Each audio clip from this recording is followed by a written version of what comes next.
Okay, greetings, brothers and sisters.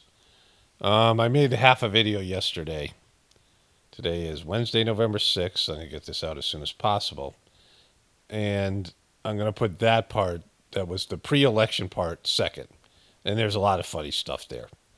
I don't, I was happy with it. But I want to lead with, of course, the election results.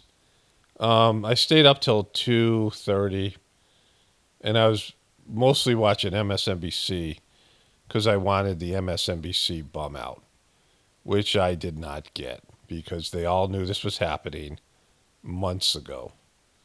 Obviously, whatever legitimacy there is to these elections, either Donald Trump was picked and everybody knew it months ago. All this shit that they put everybody through, all the stuff with Kamala Harris, all the fake shootings with Trump, they knew either because of their poll numbers, because there's some actual polling and actual poll data, which I'll get into in a bit, and they knew from all the other things that they would know from, right? I just put the many videos. I have like 36 little clips of videos that I got from my phone off the TV last night. And it's funny. There's going to be some funny stuff here. I'm pretty psyched about making this video. But it was a dud, and they lied, and they all knew. Like, there was no. You could see by everybody's reaction, they knew at least going into the night that Trump was going to win.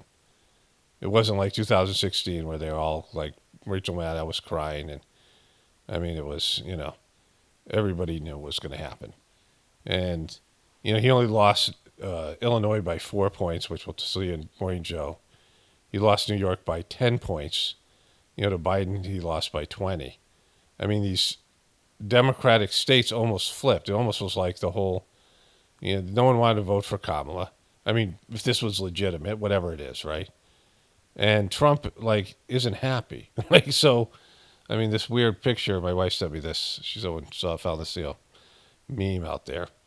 Um, but he isn't like this was nothing like you would think it would be. They seem kind of happy about it. Maybe they realized they got 4 more years of bashing Trump. The MSNBC, like they weren't even that bummed. They were a little bit bitter, which is funny, and like a lot clueless, not knowing what it meant. But let's start off with this morning because they wouldn't call it for Trump when it was clear that he won. Like I'm like, all right, it's probably around 11 o'clock when he was almost winning in Virginia, and then he was doing well in all these places that like New York and places like that across the country. It was a legitimate red wave. And again, I've told you how I feel about it. And I was waiting, and I waited till 2 something in the morning. Fox had called it for Trump, and I'll show you. I got the clips, and they didn't call it till just this morning. So right before Morning Joe went on at 8 o'clock, they finally called Wisconsin for Trump, like withholding it the whole night. Poor Jen Psaki had to be the one stuck with the whatever it is, the whatever it is from this till 8 a.m. So she had like the 6, 7, 8 a.m. shift, and she sucks. She's horrible at her job, and you can see it. Let me show you the clips here. Morning Joe team is standing by. Joe, Mika, Willie, and the whole gang pick up our coverage right now. So then again, we're going to go back to the beginning of the election night in a bit, and the MSNBC crew did not give me the bum out, like I said. They didn't react the way I hoped they would because they knew. And so I'm like, all right, at least I'll get something from Morning Joe because they're the biggest shills. They've been talking about the catastrophe that is Donald Trump. And, they go through watch this whole thing. It's like a long freaking introduction here. Like, even the music is freaking depressing, right?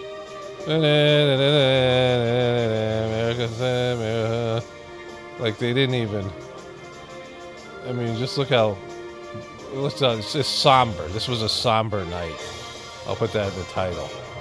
And it's just really low energy. Trump is so freaking low energy when he gives a speech. He's sleepy Don. This was a movement like nobody's ever seen before. And frankly, this was, I believe, the greatest political movement of all time. There's never been anything like this. He's so low energy, right? Like, he isn't a happy person. It's like, oh man, I won. Oh man, I won. Like, he just wanted to win again. Like, I said this a long time ago. Like, he just felt like he was wronged in 2016 and like he had to get it back. But he just made it to the finish line and now he can like drop dead. Like, he doesn't care. You know, when you really want something and you get it, you're like, oh, I don't really want it. You know, I thought I wanted it, but I don't, right? Like, almost immediately after you get it. And so, This country and maybe beyond. Sleepy Don, It's right? going to reach a new level of importance because we're going to help our country heal. We're going to help our country. We need to help We it. have a country that needs help. Our country needs help. Needs help very badly. Needs help very We're badly. going to fix our borders. We're going to fix everything about our country. Are you? We made history for a reason tonight, and the For a reason. is going to be just that. We overcame obstacles that nobody thought possible, and it is now clear that we've achieved the most incredible political thing. Look what happened. Is this crazy? You know, he knew all along. Like, they must have known all along. Because there's no surprise, no enthusiasm. Just, I mean, that was at the end, his most energy. Low energy Don. I mean, all these people he made fun of. And he's just not into it. Like, and I'll cover this whole speech, or at least part of it. We'll go back through it at the end of this. We'll go in order of the thing. But he came out and gave the speech, and I'm like, man, like, it's just low energy. The family, his son is like, I guess his son is 6'9", he said in the interview with Joe Rogan. Barron, he looks like the frickin', like the Omen child, right? Like, he's so, this whole weird crew over there. You'll see it in a bit. But, like, it's just, he's not psyched. He's not happy.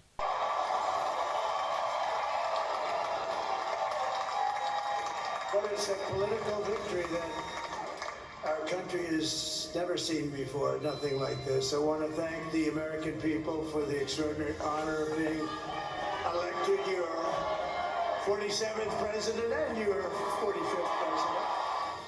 It's time to put the divisions of the past 4 years behind us. It's time to... Yeah, how you going to do that? And we're going to try. We're going to try. We'll give it the old college try. It's going to happen. Success will bring us together. I've seen that. You don't look like you're going to be successful. I saw that in the first term. When we became more and more successful, people started coming together. Success is going to bring us together. And they're playing that depressing music behind them. By all putting America first. We have to put our country first. We got to put our country first. We have to fix it. Because together we can truly make America great again for all Americans. So I want to just tell you what a great honor this is. I want to thank you. I will not let you down. America's future will be bigger. I'm not going to let you down. I'll tell you that's for sure. Safer and stronger than it has ever been before. God bless you and God bless America. Thank you very much. This morning, Donald Trump has secured a second presidential term. Moments ago, NBC News projected he won the state of Wisconsin, giving him the electoral votes needed for victory. Okay, so I have the clips and I'll show you these things. But Fox News called Wisconsin, and people were, I don't know, making fun or laughing that way I call it Wisconsin. When I worked in New Mexico in this, basically it was like an after-school program in Los Alamos. There was a girl there whose, I don't know, parents were going through a divorce, and she was from Wisconsin. She was a big, blonde, like cow-fed girl. And she was she talked like one of those, she was like a Kardashian type of person. I mean, not like, in terms of the way that she expressed herself, but with a Wisconsin accent. And she called it Wisconsin. And she couldn't wait to go back there. And she was unbelievably talkative and annoying. And I said to her, one day, my new policy is you can only ask me 3 questions a day. And she was like, that's not fair. Can you do that? I'm like, that's one. She was like so annoying. And she called it Wisconsin, which I always thought was funny. And she was from Wisconsin. And she was a true Wisconsinite. But anyways, they they didn't, Fox News called it. No, I went to Newsmax because that was the only channel I could think of. They had called it for Trump. And these guys begrudgingly called Pennsylvania. Like they waited forever to call Pennsylvania. And Fox News has already said Trump was the president-elect. And Trump gave his speech, and they all knew he won. And then they waited all the way to this morning. So I went to bed at 2:30, and they wouldn't call it for him. I went to ABC News, CBS News, all of them. And they all had Trump 4 electoral votes short. When he clearly had, I mean, you can wait till morning Joe talks about it here. Let's wait till Gumby Joe talks about it. He's also leading the popular vote as well. It is the third battleground state he flipped after winning Georgia and Pennsylvania. The races in Arizona, Michigan, and Nevada are still too close to call. Vice President Kamala Harris has not yet made a statement about the race. The crowd at her Howard University watch party was asked to go home shortly before 1 a.m. Cedric Richmond, who is a co-chair of the Harris-Walz campaign, told attendees the vice president would not speak until later today. That's one of the good moments. We'll get to that. When Rachel Maddow goes to the Howard University person, and they're low energy and they're all leaving. And that's a great exchange. We'll get to that. That's kind of funny. To go through a lot of questions this morning. Joe, we'll start with your take. I mean, so much to go through. So many questions. I came onto the set and Willie said, hey, by the way, because we were talking about the historic nature of this sweep. Yeah. And Willie said, he only lost Illinois by 4 points. 4 points. New Jersey by 5. I mean, you talk about we had talked about a red wave 2 years ago that never materialized. This is I've got to say, this is the biggest red wave I've seen since Ronald Reagan's 49 state victory in 1984. They didn't need to hold an election, and I'll get into that in a moment, because, whatever this was, they knew, right? And he's not even bummed. Like, the Morning Joe people are the biggest shills for Joe Biden, and then Kamala Harris, the biggest spin artists. I mean, you guys seen it. I cover them all the time. They're the worst. And they're the worst haters of Donald Trump. They're obsessed with the guy. Of all the people in the liberal media that dislike Donald Trump, and I couldn't get a little bit of bum out from them, right? A little bit of just depression. Like Mika's, you can tell she's not happy, but like she's not. There's no frowny faces, no sighs, no tears. They're just covering it like, oh, wow, Trump's our president now. And Joe Biden, Gumby Joe here is actually kind of enthusiastic about it. Oh, my God, it was a huge red wave. Like, of course, now they have something to cover, so there's that. But they knew from, like, there's no reason to even hold this election. And they certainly didn't need to delay the results. The guy, he won, and, he almost won some of the, when he was about to win Virginia, which was early on in the night, and it was like at least going to be competitive. It was clear that they could have called North Carolina and Georgia because they're very similar states. And then when he won the various Midwestern states, he was doing well in places like Minnesota. He was doing better expected across the map. They should have just called these, they had these blue wall states of Wisconsin, Michigan, and Pennsylvania. It was clear that he won. And they could have called it. Everyone could have went to bed.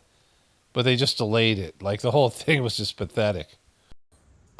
It seems every Republican across the country improved. Donald Trump is on track to sweep the 7 battleground states. We still have 3 outstanding. We'll see how those go.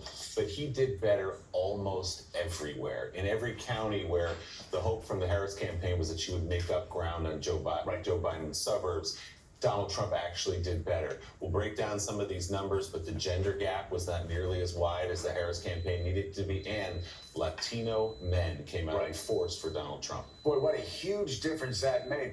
And, it's really just part of the stunning outcome. I mean, America, first of all, is for more to the right than any time in our lifetimes, even going back to the Reagan years. Okay, it isn't that at all. This is about truthers. This is about the truth movement. It's about the evolution of consciousness. And it's about Kamala Harris being fake as fuck. And it's about all the things that I talk about here all the time. Not that it's like everybody agrees that we don't. It's even less agreement than before. They're just people are just tired of the fake shit, right? And Donald Trump is as close to being authentic as they're going to see. And so that's why they vote. All this stuff. They're tired of these media personalities. Like, the country has completely moved on from all that stuff, right? And it's going to be 4 years of hell. Either way, it was going to be that. But, this is an indication of these guys being obsolete. Like, they're happy because they think they have something to talk about, the hatred of Trump.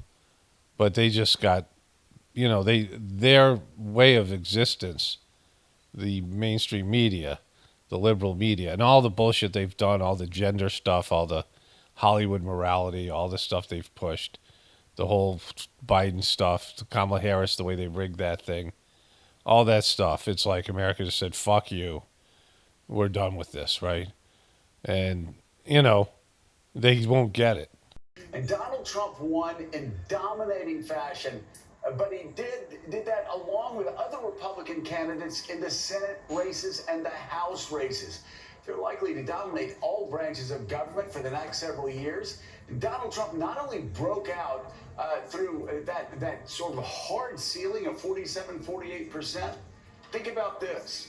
He became only the second Republican to win a majority of the popular vote since 1988. In 36 years. So, Gumby Joe is more excited than Trump was, right? Like, it's so fucked. And I didn't get the whole thing I wanted. Like, either way, I was going to get a bum out. I was going to get the, because it's the cold slap of reality, because it's all fucked. We're fucked. I've talked about this at length. And the joy that's there, I can feel it, whatever, the people that are happy for there should be some joy. There's no joy with Trump. And that son of his, like, look at him. He's like some kind of omen child, right? I'll get into that when we come back to Trump's speech. No energy from Trump. Excitement, enthusiasm from Gumby Joe, right? I mean, the whole thing is backwards than what it should be. Like, they're not bummed, right? And Trump's kind of like, yeah, I'm not as happy as I thought it was going to be. And he did so after a week of polls, most notably Ann Seltzer's revered Des Moines Register poll showed Harris making remarkable inroads among the type of voters who would swing the margin for Harris in the blue wall states. The opposite actually ended up being true. Donald Trump won in a rout across Big Ten country, taking Pennsylvania, Michigan, and Wisconsin. They haven't even called Michigan. Like, he just called it. They won't call Michigan. Michigan, the reverse happened. I'll explain all this as we go through it. But Michigan, when I went to bed, he was up 6 points in Michigan. And there's a great moment where Michigan turns, from blue to red. And I'll explain all that as we go through it later. And CNN and Jake Tapper is like, oh, my God. Jake Tapper's like, oh, my God, like 3 or 4 times when he realized how much of an ass kicking Trump's given to Kamala Harris. And, like, he's, that was the only surprise I saw out of anybody. Maybe the extent of the ass kicking, right? But they haven't even called Michigan. They could have called it, like, he was up 6 points and there was like 80% of the vote was in. And I'm like, he's going to win. Just freaking call the thing. Let's go to bed, right? Without a serious fight. And now with expectations rising in the Harris camp in the final days of the campaign in a historic ground game, when you look at the depth of it and the reach of it, this race still ended up being over before it began. And Jonathan Lemire, it is, again, the scope and scale of this victory is sweeping. Let's listen to that one moment again. He just said sweeping, but listen to what he said before that. Being over before it began. Being over before it began. Being over before it began. So there it is. Over before it began. With modern day technology, the amount of data, well, let's start here. In 2016, the polls said that Hillary Clinton was going to destroy Donald Trump. Donald Trump got low energy like he did after he won this election in the third debate. It looked like he quit. And I made this video talking about how he just gave up in the third debate. Like he never really wanted to win. It seemed like he was just relegated to give himself a huge boost, get close to winning, and he didn't really care about winning. Like he wanted to win, but maybe he didn't want to really be president. And so it was going into the election, and everybody said, I mean, pretty much everybody in the mainstream media was like, Hillary Clinton's going to win, and there's no chance he could win. And it was a great night because they didn't know. I mean, none of them knew. And when it started to look like Donald Trump was going to win, I mean, my kids said, I was like giddy for like a week just because of what the mainstream media and these pundits and these guys who were always wrong, and they were totally wrong. But then all of a sudden, polling no longer worked. And polling, which should be getting better with technology. And not only the polling part, they collect every little bit of data on you, and now they have computer algorithms and AI technology that can sort through the data. They don't even need you to vote. They know exactly what you're going to do. They can manipulate you in every possible way. They have more information about you. It's like an alien race studying the human species. Like they know us backwards and forwards. The amount of scientific data that they've created, that they've captured. And so they don't even need, like I said, an election. They could just say, all right, this is what's going to happen. Like they can predict it because of the information that's now available and the technology to sort through it. And so to say that polls don't work anymore, and I told you it was clear that Donald Trump was like acting like he was going to win weeks ahead of time, and Kamala Harris started to look like they told her she was going to lose. And I told you about that interview with Blagojevich and Joe Rogan, where he said the internal polls that you get is so it's so accurate that like a week ahead of time whether you're going to like lose or win or whatever it is, right? When it gets close, and maybe even before that. But Morning Joe saying it was over before it even began. That this was a whole joke. That Kamala Harris never had any real enthusiasm. That all this shit that she did, she had millions of people going out. This historic ground game that they're talking about, millions of people knocking on doors, harassing people, and trying to get as many votes as possible. And they just weren't there. The enthusiasm wasn't there, like in college campuses, and she lost ground. She was underperforming the whole night compared to Joe Biden. Like Trump was winning by like 10 points in some cases. Like I said, droopy dog, somber Jake Tapper. It was a somber night. Like that's the word somber was used. It was a great moment because I always say somber ties, right? And I talked about Jake Tapper being somber. But MSNBC, they were somber, but they knew. Like they knew, you could tell they knew early on in the night. So there's no reason to do this. It was just, unnecessary drama. And it wasn't like great. It was, some entertaining things that I'm going to show you here.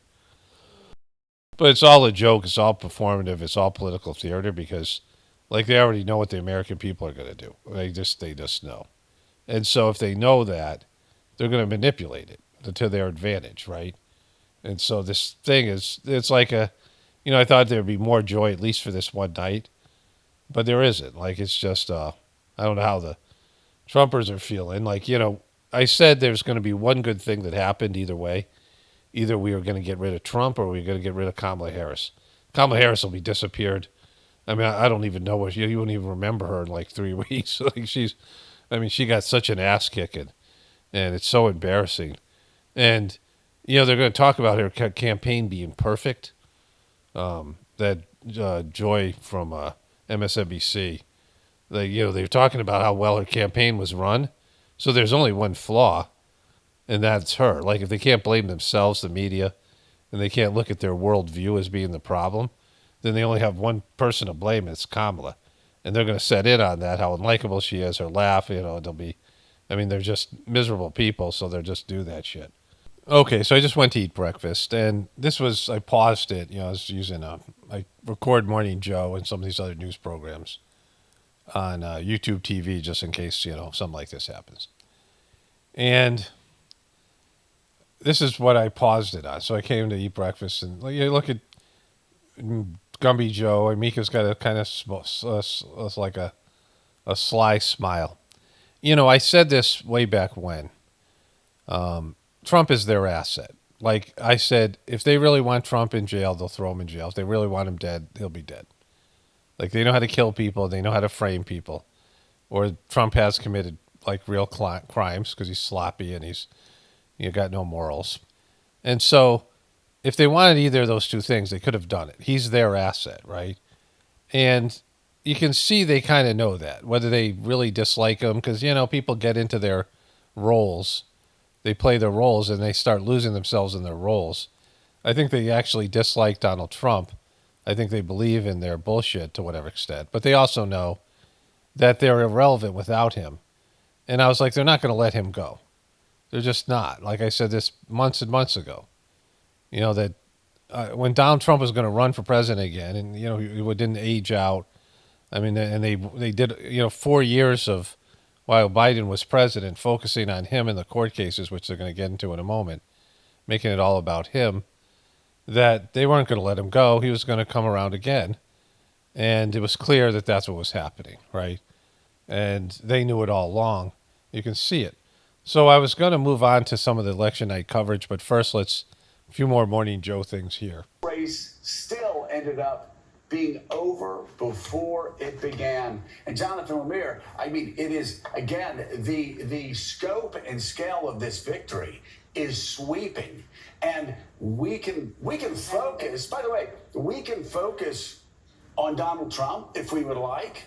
But this goes so far beyond Donald Trump. Make no mistake, his victory, again, historic. But you look at Republicans across the nation. You look at how handily they're winning states. As Willie said, you look at Illinois, a 4-point margin. Illinois, a 5-point margin in New Jersey. This is a Democratic Party that has been just wiped out this morning. Yeah, Republicans steamrolled. They have captured the Senate. The House still up for grabs, but those close to Speaker Johnson think the Republicans are on track to have that as well, potentially handing Donald Trump a unified Republican Washington, D.C. when he takes office. It was stunning. We thought this election could take days to be counted. It was over late last night, early this morning now with the official call. You mentioned the Iowa poll that so many Democrats had hung so much hope on in recent days that had Harris up 3 points. Right now, the margin for Trump in Iowa is about 14 or 15 points. This is a 16 or 17 point miss. How could you be off by 16 or 17 points, right? There's a 5-point margin for error in these polls, right? And days before the election, Harris went to Iowa and they said she could win. In the early parts of the election, the vote count, Harris was up a little bit. And she loses by 14 points, right? Like that poll is ridiculous. Like they're going to get into the polling. And so why do you think polling has gotten worse? In the age of technology, the age of information, that polling all of a sudden gets worse, right? Well, it hasn't. So the polls are bullshit. They know they bullshit because they have real data. They have so much real data, and so they just don't share it with you. For whatever reason, I mean, to manipulate the system, to make this look better than it was, to keep you engaged in the campaign. But they knew, like, immediately Kamala Harris couldn't win. They knew immediately. People don't like her, right? They manufactured her crowds and her support and her enthusiasm. Like, it was just completely faked and piped in. We all saw that. She brought out, like, rappers and celebrities to her initial, her events. And so they knew all along. Like, they knew all the fuck along, right? And so they weren't going to get rid of Trump because he's their asset. They have nothing. They don't have an act two. And when Trump goes, they don't know what they're going to. They don't have like a plan B. I mean, unless America's in such dire shape, it's something completely different, right? And Donald Trump is going to be in charge of a collapse of America. And then whatever their plan is after that, it's whatever. But there's going to be 12 years of Trump, basically, right? That's what this is, 12 years of Trump. Unbelievable. A 16 or 17 point miss there. There was not this surge of voters breaking late to Harris as it turned. And for Donald Trump, it must be said, this is a president, he was impeached twice. He botched the handling of the pandemic. He faced 4 criminal cases. He inspired January 6th, and he won anyway. And now he will return to office with few guardrails, internally, encouragement from Moscow and other foreign adversaries, and a Supreme Court that has said that his power is largely unchecked. The reality of the situation, there's one truth you can take away, and I've been saying this for a long time, and we know it from the numbers. People don't trust the news anymore. They don't trust the official story. They don't trust the government or the court system. And so they're making it sound like, oh, we all saw it. And they're going to say this during the night, MSNBC. You guys all saw the kind of guy Donald Trump was, and you voted for him anyway. We saw your bullshit version of him. And he's bad enough as it is, right? You didn't have to embellish and fake things. Like I say this all the time to truthers. You don't have to embellish. You don't have to add, like, manipulative music to your videos. The truth is the truth, and it just should stand there in its powerful self, right? You don't need to embellish it. And, all the stuff they said about Trump, all the things they did with Trump is, the people don't trust the story anymore.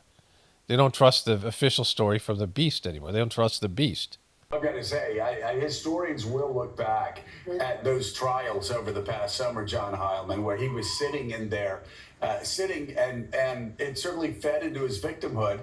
And that will be seen. Those trials where he's sitting in court all day will be seen as an as-kind contribution for Donald Trump, because there is no doubt those trials this summer were a defining moment in this campaign. That noise is my chickens. They had 4 years to put him away and get rid of him, but they didn't. They propped him up. Everything they did built his brand.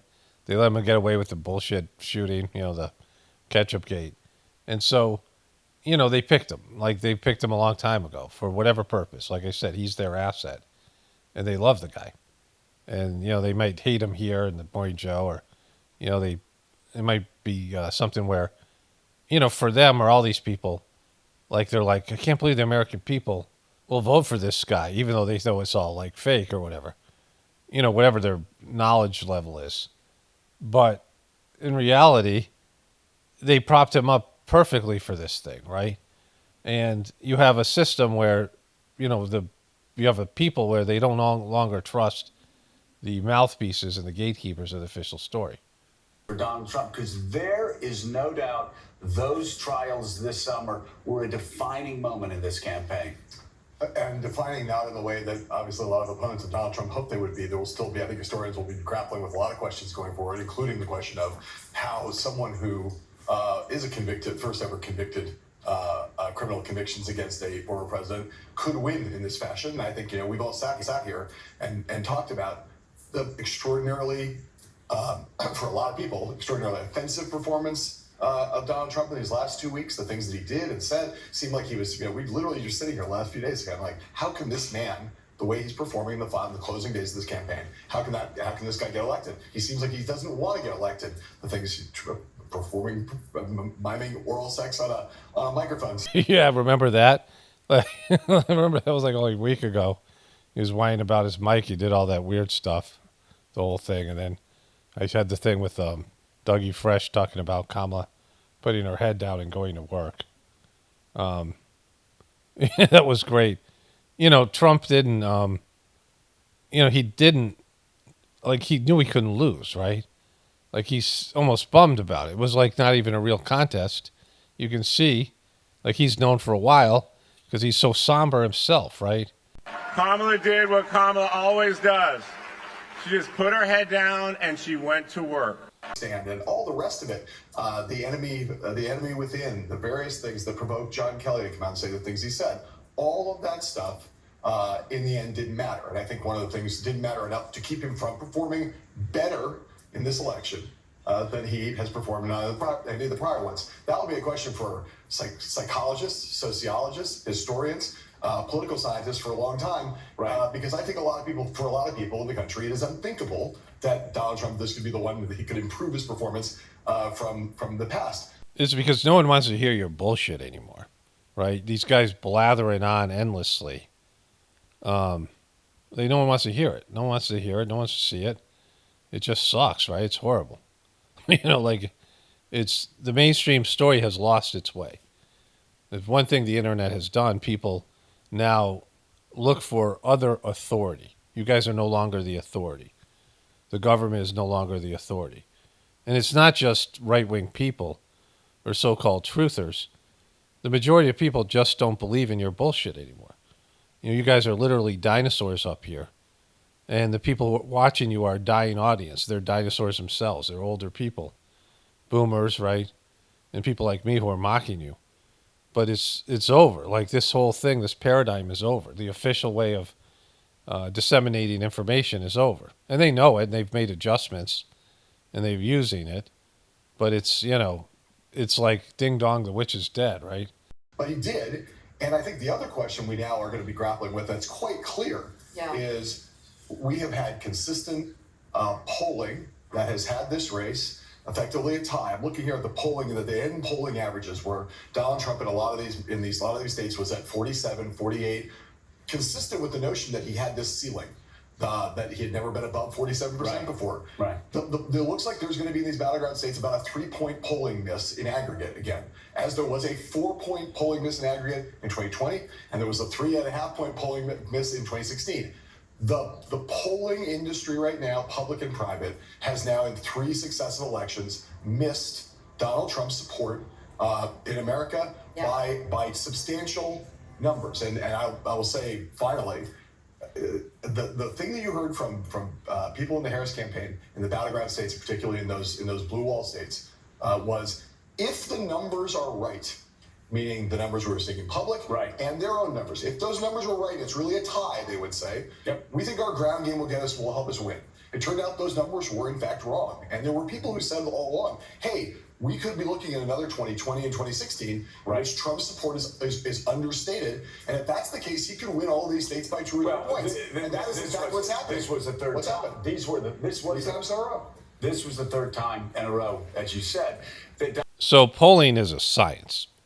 And it had gotten better and better over the years, as technology improved and communication improved and just all of it. Polling became more and more accurate. And they can predict things. I mean, algorithms that they use, the analytics for sports.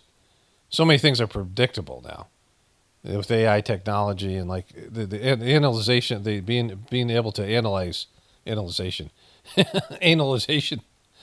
their ability to analyze data. And so this is silly because are you saying in 2016 all of a sudden polling collapsed? And they said, well, some people were ashamed to admit that they were voting for Donald Trump, and that's just silly, right? Then you have another problem, like if that's the case. But it's more likely that you guys had more information, you know exactly what's going to happen. Do you think they have less control or more control? They're always going for more control. The internet and technology has allowed the powers that be to control your lives even more.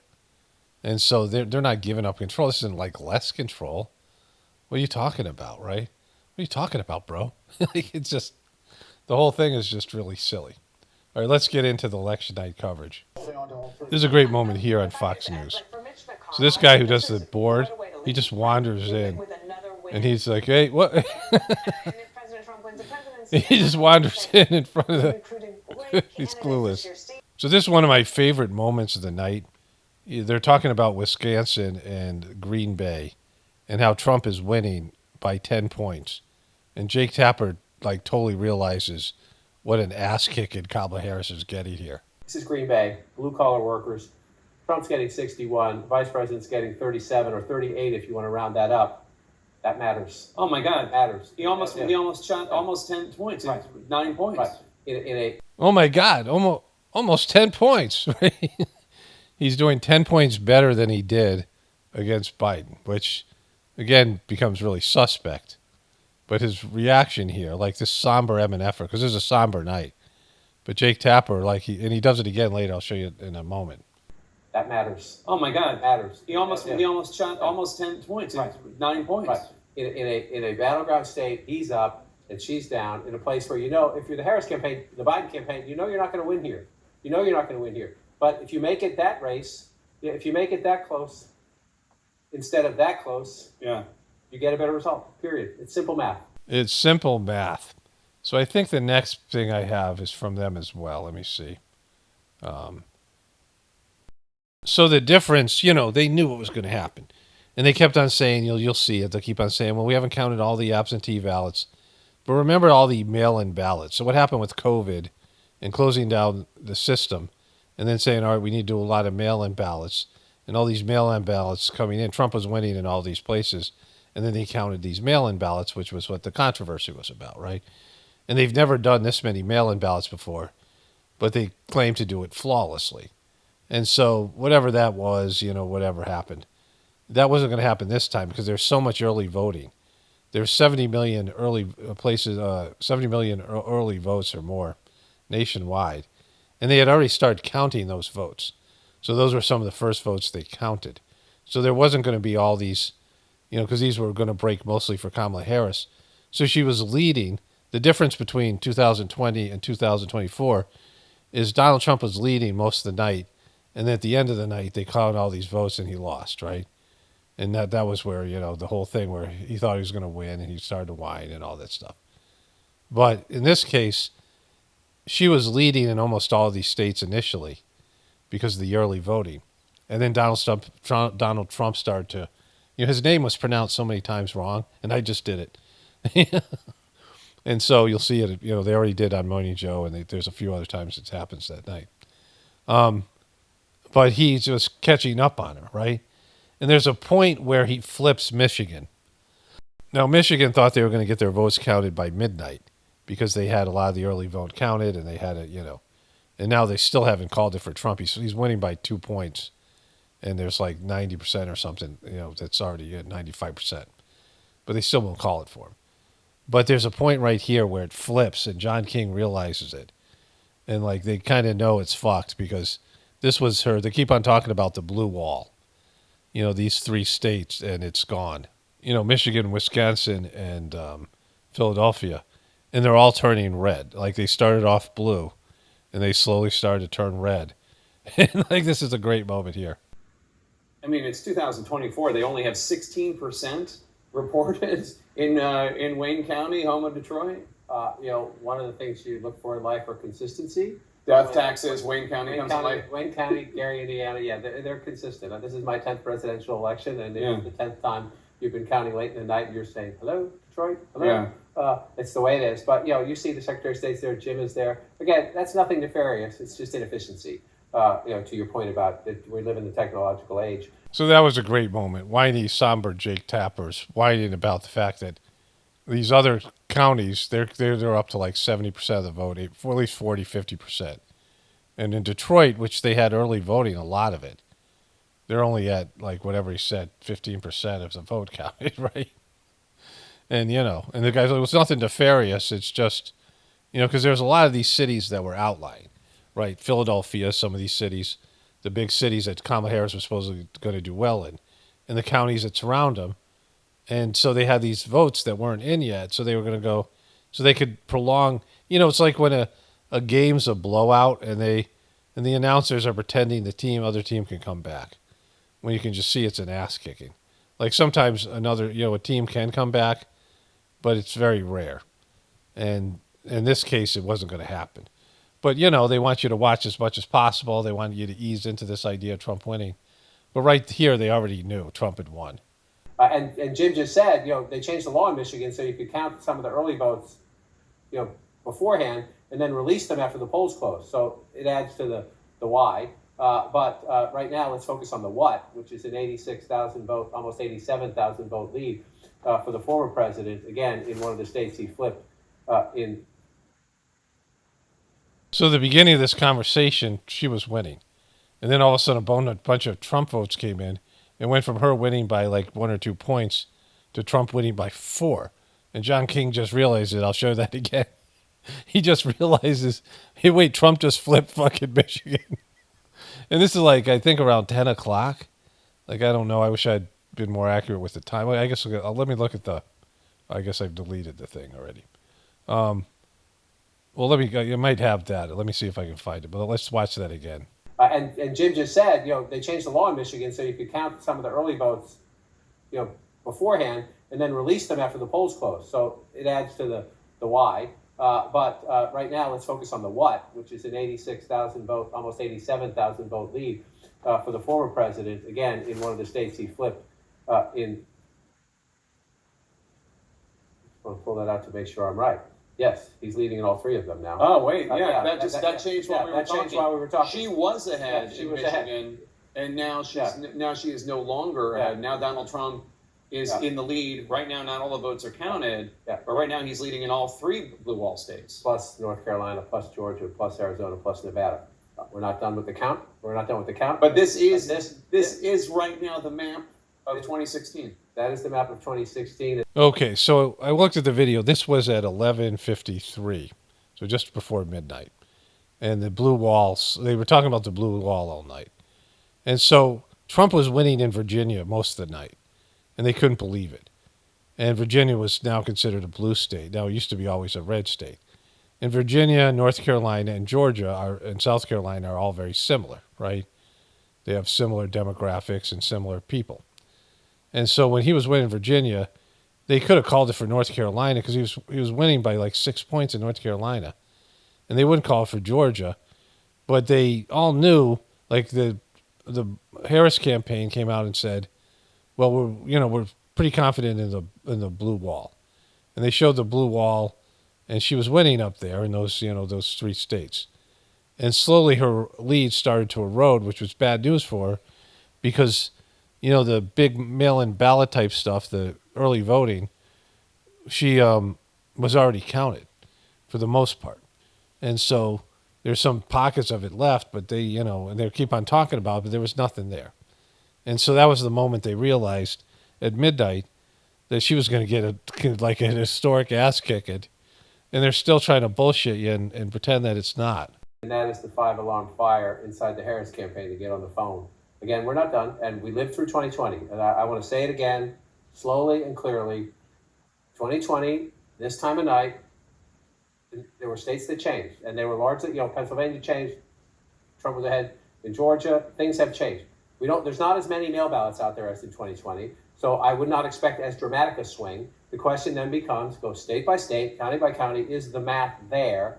And, I'm making these, I'm trying to be fair and trying to be, it's possible. When you're leading in all of them and you're Trump, I mean, that's what you're sitting in the headquarters. So maybe they're not going to win them all. Right? Maybe they're not going to win them all, but they're leading in all of them right now. And so let's just look at what happened here. They come on in. In the beginning of the night, this thing's annoying. But as the vote comes in, they see a pattern, like it's an obvious pattern. And they go county by county, and she's underperforming Biden. Her numbers look a lot like Hillary's numbers.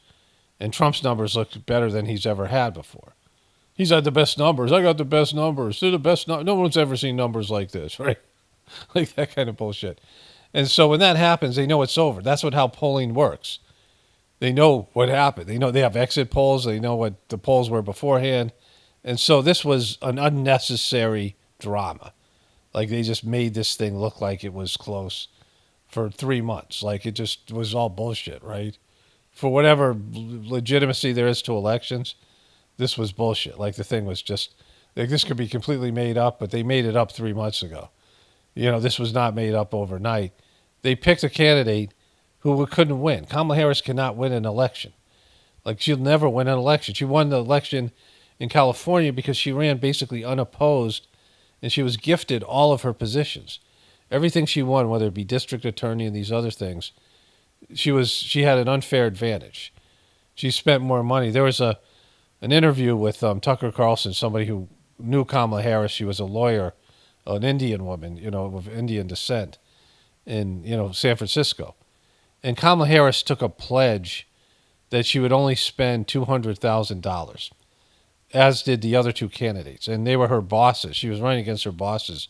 And they all took this pledge to keep the campaign finances to a minimum, so there's not a lot of money spent. And she ended up spending $600,000, which was a crime and really politically embarrassing.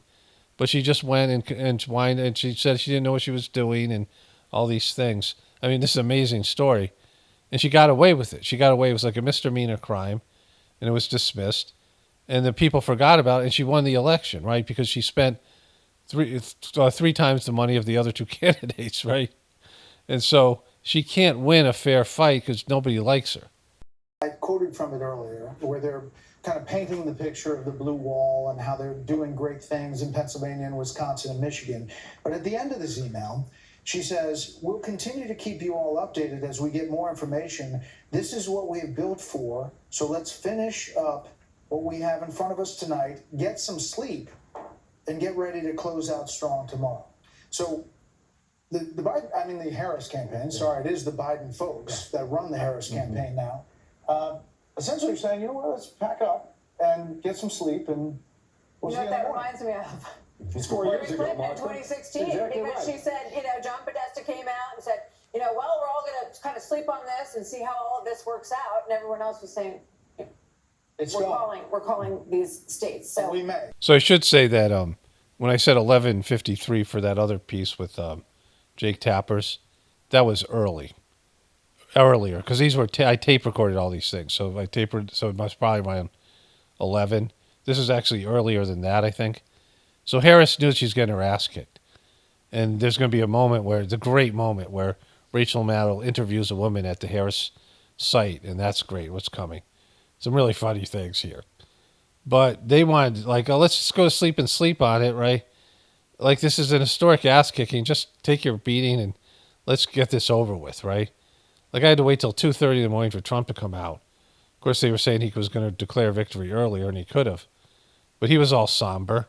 There was no joy. Like, the joy that I thought would be there wasn't there. These guys weren't miserable. I mean, the Fox people, remember, they fucked Trump in 2020. And they could have called it for Trump earlier, like they did tonight or last night. But, it was all kind of hilarious. And that Harris campaign, we'll just go to bed, sleep on it. Maybe something magical will happen and we'll be actually the winners. The White House. And then the next one, you come out here, again, this is Washington County, where I've been 4 times, maybe 5 times, no, 4, in this election to go to the University of Michigan and talk to people out there. And again, we're at 71% right now, so the numbers can change, but she's at 66%. This is Ann Arbor, University of Michigan. Again, you have a big college campus. It tends to be a very liberal pocket, progressive pocket. You're saying, wow, 65% of the vote, 66 if you round up, that's great. Oh my God. 73%. And the math, 150. It's like a 12-point swing, right? This is later on in the night. And another, oh my God, from Jake Tapper. Like, Biden got 72%, she got 61, Trump got 35 and 26. And so it's a 10-point swing, right? It's monstrous. And, it was all over the board. It was like all over the fucking country. And, there's still, there's still uncounted votes out there. So right now it's over. It was already over before it even started, as Morning Joe said. Being over before it began. To 150. Again, we got 30% of the votes still to come in, and maybe the percentages change as well. Maybe all the votes that are out are from the campus, and it juices up the number a little bit. But if you're looking at that now, you're underperforming the President of the United States, and Donald Trump's at 32% and 26%. If that gap holds, and if his improvement like that holds, I'm sorry, go ahead. That's a big deal, though. Well, I was just going to say, one of the things you hear from the Arab American and Muslim American community in places like Michigan is not that they were going to vote for Donald Trump, but they either were not going to vote or they were going to vote for Jill Stein or Cornel West. I'm not sure if Cornel West was on the ballot in Michigan, but these numbers don't add up to 100 here. Right. So I'm guessing that there is a better than, my guess would be, educated guess would be, there's going to be a better than average showing for Jill Stein in Michigan than in other states. Right, and she worked it hard. She was out there quite a bit. Every trip I was out there. Black men didn't turn out for Kamala Harris like they hoped. Hispanic men turned out for Donald Trump in record numbers. He made inroads in the Hispanic community. We don't know about the Jewish community because there's a lot of push for Trump to get their vote. And she pissed off the Muslims because of her position on the Gaza Strip in Israel. And so, and college kids too. I mean, they didn't win college kids like they normally will. It's because of Israel. And then Trump going on these shows with these angry men. Remember I showed you that, that CNN report, that good CNN report about how they were just, they had a list of who the Democratic Party serves. And it was like 16 different groups and subgroups.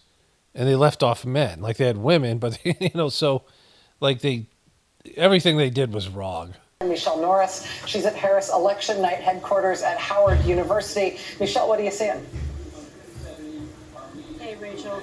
Well, the crowd here is still large, is still loud, but a little bit more subdued. And the word that I keep hearing, it must be some new phrase that has entered the lexicon, is the idea that people here are nauseously optimistic. Not just cautiously optimistic, but nauseously optimistic. In the background, they had CNN. Like, the big slap in the fucking face to MSNBC is the biggest shills for Kamala Harris and Joe Biden.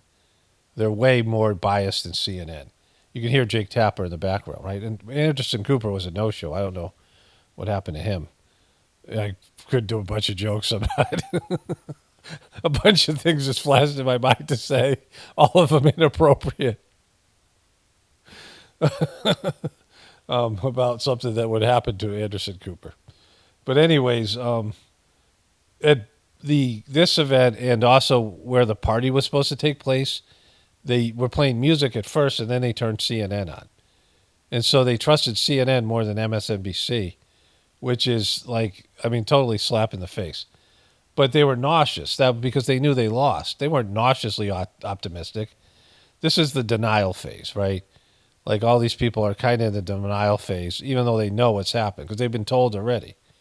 And they're trying to wean their viewers into, understanding that not only did Trump win, but this is going to be an epic ass kicking and a mandate, and that their power, they're limp dicks, right? They're completely, they couldn't do anything to affect this election. And one of the people I heard that from was LaFonza Butler. I spoke to her just a while ago, and she was speaking about the upcoming results. She mentioned North Carolina, for instance, called by some, not by us yet, thinks it doesn't look good there. But one of the interesting things she said that's echoed by a few other people that I spoke to is that the real focus now is on that blue wall in the Midwest, Wisconsin, Pennsylvania, and that second district in Omaha, Nebraska, that sort of blue oval at the top of the state. Pennsylvania, the thought was that Donald Trump may have had a ceiling, that there was a certain number of votes that he got in 2016, 2020. They were hoping that he would not exceed those numbers. They are actually outperforming Joe Biden in some key areas, but it's clear now that Donald Trump has picked up key support among Hispanic voters, despite all the things that he said at that rally. He didn't say anything. A comedian made a bad joke about Puerto Rico. And then it went back and forth with the whole Joe Biden and garbage, and then Trump, garbage man. It was just, nobody gives a shit about that. But you see, it says Georgia. They had already called North Carolina, and North Carolina should have been called 2 hours ago, as should have Georgia. And then they were going to call Georgia slightly afterwards. But they waited forever. Like, you just knew that they knew. I mean, it's just all the data was there. If this was an election that happened years ago, the election would have been called. It would have been over like it was a landslide, right? It's a fucking landslide. When there's a landslide and all the data is there and the trends are there, they got enough. This is polls. Like, this is a polling data. Elections are polls. And they knew Trump won. And, whatever their reasoning for it, it was not a vet, right? Being over before it began. At Madison Square Garden, despite the reaction that we saw among Latino voters in places like Allentown and Hazleton. And so, people here are watching and they're wondering what's going to happen in Pennsylvania. They're ready for a long, long night. Yeah, it's longer than you fucking think. It's really going to be a long night. This silly idea where she said there's all these Hispanic people that were bummed out, and they still, like, these were just shills or individual people that were bummed out that you interviewed, make it look like everyone was bummed out. They didn't care. It was a silly joke at a Trump thing. There's so much, the whole thing is disgusting, right? And one of the reasons I've heard also is that they wanted to inject so much joy into the beginning of this is because they knew. That's why they brought the DJ in and the dancing and the line dancing, because they knew that this was going to be a long night and that it was going to be a real nail biter. And it appears that is exactly what we're looking at right now. No, what you're looking at right now is them realizing that their blue wall is crumbled and that this is an ass kicking. You're looking at an ass kicking, right? And just admit it, like, they know, and there's just they're they become more and more somber. Hour that those votes are going to come in again from, specifically these are votes from Philadelphia County, and those numbers will bode well for Vice President Harris and Governor Walz. Now, and they are saying it is going to be close, very, very close, but they believe that those tens of thousands of outstanding ballots are going to make a difference. My Pennsylvania people are telling me that the next batch is expected at 11:55. So, Simone, to be clear, are they enthusiastic about what those votes are going to say? Or are they enthusiastic about their chances overall? So Rachel Maddow was saying it's over, right? Because they know they've lost Pennsylvania because the early vote had already been counted. There wasn't that much vote out there. Trump was winning like by a couple 100,000 votes. I don't know, this is probably around midnight now, or midnight then. And so she's saying, are they enthusiastic about those votes, or that there's a chance that she could win? Yes, they are enthusiastic about what those votes are going to say. And they are, as Michelle Norris noted, nauseously optimistic. People are nauseously optimistic. So, yeah, other than being in denial, you know you lost, right? That means you lost. Nauseously optimistic means you lost. 54-point Biden win down to 63. Trump's made double-digit gains in Manhattan. Take a look at Queens. 45-point Joe Biden win in 2020, down to 24. A 20-point net gain so far for Donald Trump in Queens, New York. Take a look over at Brooklyn. 55 has come down to 43. Staten Island's very small population-wise. It is the Republican borough of New York City. And you can see even there, though, Trump has gained a net of about 20 points with just about all the vote in there. And again, I flag that because we are seeing it in New York. Trump's gains with Hispanic voters, working class Hispanic voters. You're seeing it in New York City. It's being reflected in that statewide vote here, which has come down significantly. And even if you go across the... So when he overperformed, now these are already counted because they're East Coast states. They've already been called for Kamala Harris. But he's kicking her ass in New Jersey and New York, even though he's losing, because there's an expectation of winning bigger than she did, right? He's going to win the popular vote. I don't know the last time a Republican won the popular vote. Was it George W. Bush? I mean, years and years ago. Like, I don't even know. Usually the Democrats win the popular vote, or it's pretty close, because they have all the big cities and they have states where they get a lot more vote and they win big in those states. But she's not winning big in those states, which means she's losing, right? And so... People are nauseously optimistic. They're clear-eyed. Oh, yeah, I wanted to get that little piece. Somehow that ended up being on the wrong side of that other one. But her saying they're clear-eyed, I'm like, they're not clear-eyed. You know, she's lost, right? Like, everyone knew she lost. To get women to focus on not putting in place, re-electing, putting back into the White House the person who was responsible for taking those rights away and restoring them. But that message obviously was not enough to get enough white women to vote for Vice President Harris. Okay, so this is Joy Reid, and she's blaming white women. It's white women's fault. She said it already. I'm just showing the tail end of it because there's more here. She goes on and says a bunch of shit that's not true. You know, I've said this before. I know a lot of women, or whatever, maybe 7, I don't know, who were named Joy. Their parents gave them the name Joy, and not one of them was a happy person, right? And Joy Reid is definitely in that category. So what she says is this guy took away their reproductive rights, but white women didn't turn out in enough droves or didn't vote for Kamala Harris at all to make up the to create this gender gap that they were supposedly going to get. And she's blaming white women for Kamala Harris losing. And then she kind of doubles down on this thing here. Fellow woman, this will be the second opportunity that white women in this country have to change the way that they interact with the patriarchy. And, God bless Shannon Watts, who has tried to have that conversation. But if people aren't receptive to it, and if people vote more, party line or more on race than on gender and on protecting their gender, there's really not much more that you can do but tell people what the risks are and leave it to them to do the right thing. So this is where MSNBC starts to show their arrogance. They all start talking down to the American people. do the right thing. Because who are you to say what the right thing is?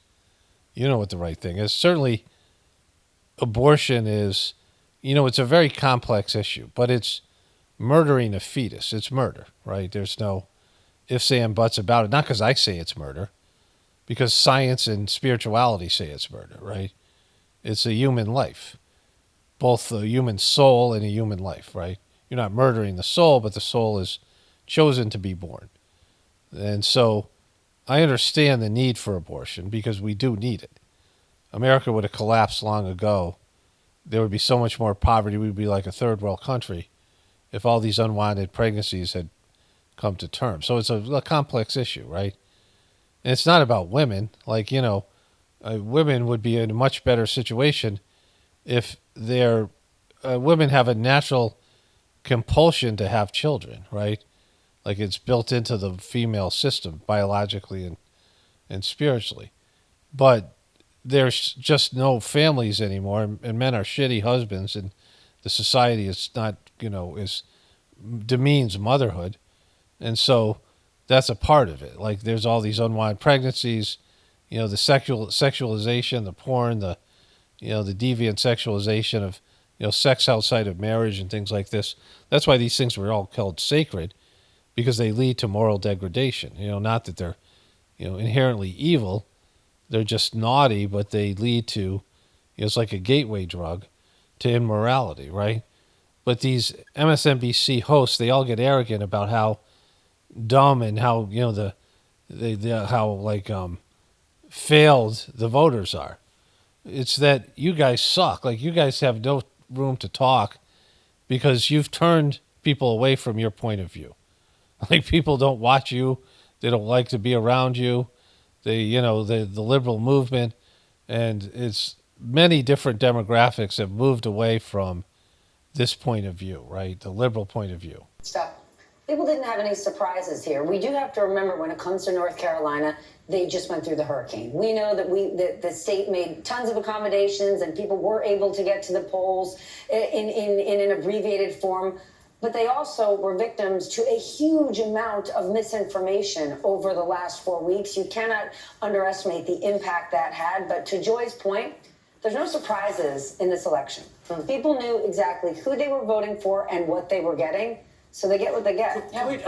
So that's Stephanie Ruhle, who is a former banker and I believe a single mom. And she is annoying on MSNBC. They all have their different, levels of being annoying. But she kind of takes the cake in different ways.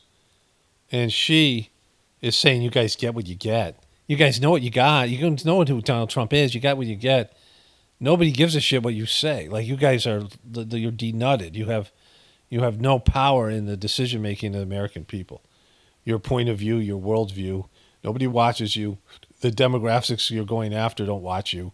People get the news and their information from the internet, and it's not always good information, but it's better than the crap that you put out.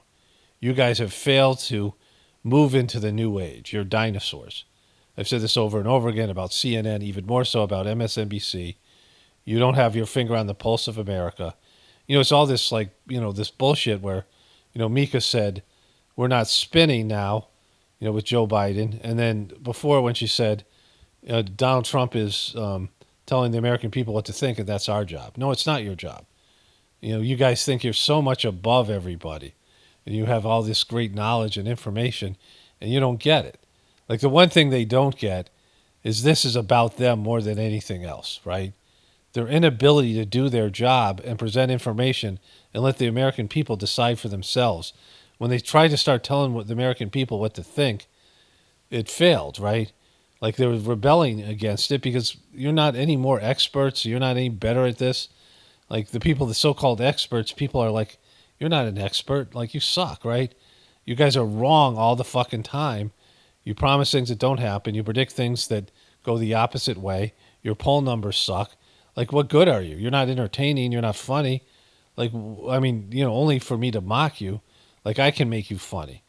Like, you don't even have the power to be funny. Like, I could take your shit and turn it into comedy gold because it needs commentary and people pointing out shit to make you guys even funny. So, like, You have zero to offer other than somebody else who wants to spend the time listening to you and mocking you and turning it into what I'm turning it to here. This is all that you have. This is the only value you have. You're not better than anybody. You're not superior. You're not smarter. You're none of these things, right? You're not, oh my God, this is what we knew was going to happen. You guys are going to stuck with Trump. You don't know better. Well, you don't know better. Like, you're not changing. You're not evolving. You're not realizing, oh, I better reinvent myself. And now that Trump's president, you don't have to, because you can just go on talking about what a horrible person Donald Trump is for the next 4 fucking years, right? The droning. I mean, no one wants to hear that shit. No, I mean, that's the one reason to move on from Trump. And, it's just, and that didn't happen. So now you're just stuck in this loop. In politics right now. Well, and I think it goes back to what David Plouffe said there, and said they built a campaign for Kamala Harris to try to defeat a Donald Trump that had a 48% ceiling. It looks like from some of what Steve Kornacki is telling us that his ceiling might have been higher this time. So this is really important. I was talking to my son about this. And so back in January, Trump was hard capped at 48%. 52 people said they were never Trumper voters. They'd never vote for him under any circumstance, right?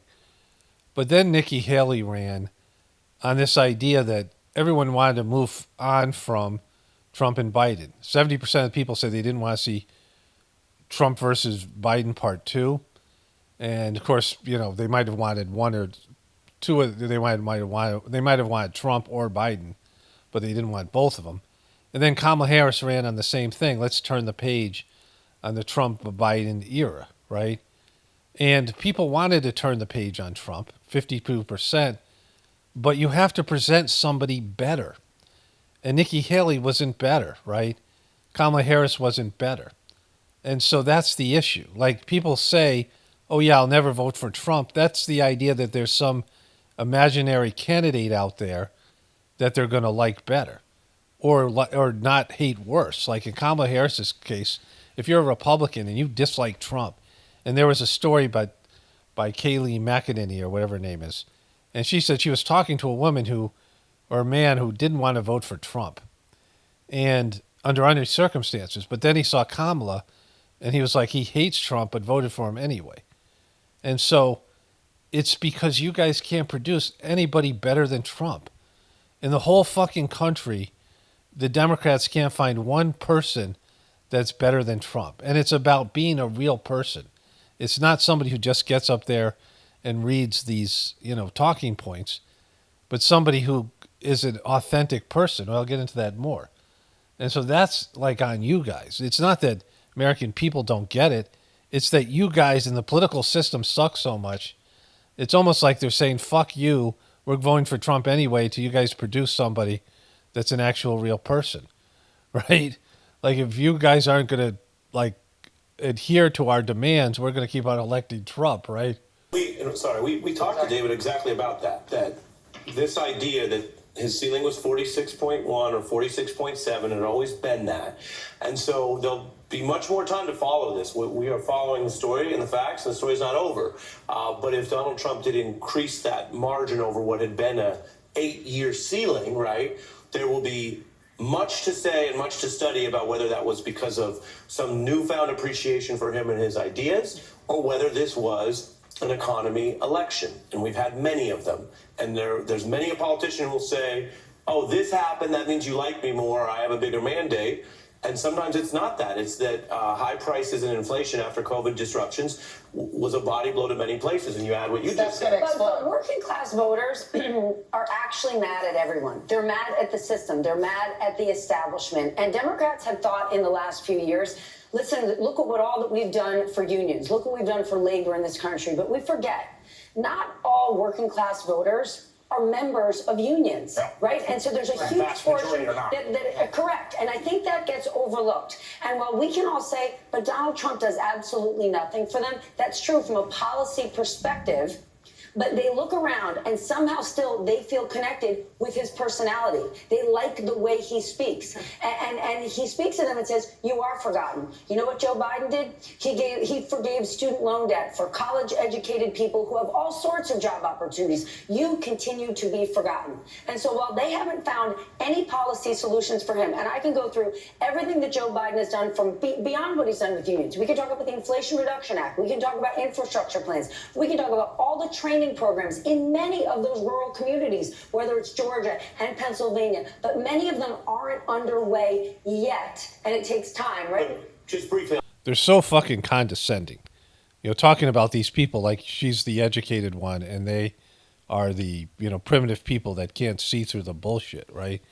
Like somehow they, because they're not educated and they're working labor people and things aren't going their way financially, they're just blaming it on Biden and, you know, all these ways that they talk about people who, you know, they think are beneath them in some way, right? And that Biden did all these wonderful policies, they just haven't kicked in yet. Biden was senile and they fucking knew it. And you guys pretended the guy was mentally competent when he shouldn't have been elected in 2020. He should have been retired probably even before Obama stepped down because he had Alzheimer's. And Obama didn't want him. He chose the decrepit, the decaying Hillary Clinton, who was also having her physical issues, over Biden because he knew that the guy was losing it mentally and he wasn't great. Like Obama chose Hillary. And, you know, Biden had to disappear for 4 years while Trump was president. And they exhumed this corpse and he was a mess, like in the primaries and the, you know, in the town halls and the debates. The guy was totally cognitively breaking down, right? And physically breaking down. And they elected him, and then you pretended he was great for 4 fucking years. And then it came out the American people finally said, you know, this guy's done. And then you came up with this Kamala Harris plan. And of course you were going to lose. Like, what the fuck do you think was going to happen, right? You deceived and gaslighted the American people to think a senile guy was okay, and now you're talking down to them like they somehow don't see through your bullshit or Trump's bullshit. Like, how can you expect them to see through Trump's bullshit when you're lying to them about what they see as a senile old man as president? I'm not speaking to that. I'm just saying that when the economy is bad enough and that's front and center, people tend to vote against what they see as the incumbent party. In this case, you had an incumbent vice president. And all I'm saying, and we don't know yet, I'm just saying that, is it that everyone gave Donald Trump a bigger hug because he closed so well? Again, talking about the total vote. We don't have... They're all laughing that he closed so well because they've been mocking his closing. He's destroying Kamala Harris and your candidate and you guys and your opinion and your worldview and your influence over the American people. What the fuck are you laughing at? You just got your asses kicked, right? Like, she didn't have a chance. It was over before it even began, right? Like, your own network produced Donald Trump. You guys made him into the false businessman, the idea of him being successful when he really was a con artist. Your network, NBC, did that, and now he's like kicking your asses, right? And you like hate the guy, and you're, you know, talking down to everybody, but you're the ones who have to change more than anybody else. You know, we're not issuing any new calls other than the North Carolina call Rachel just made, but in the total vote trend... He literally has the numbers in front of him. They just called North Carolina. They should have called it hours ago. Georgia should have been called already.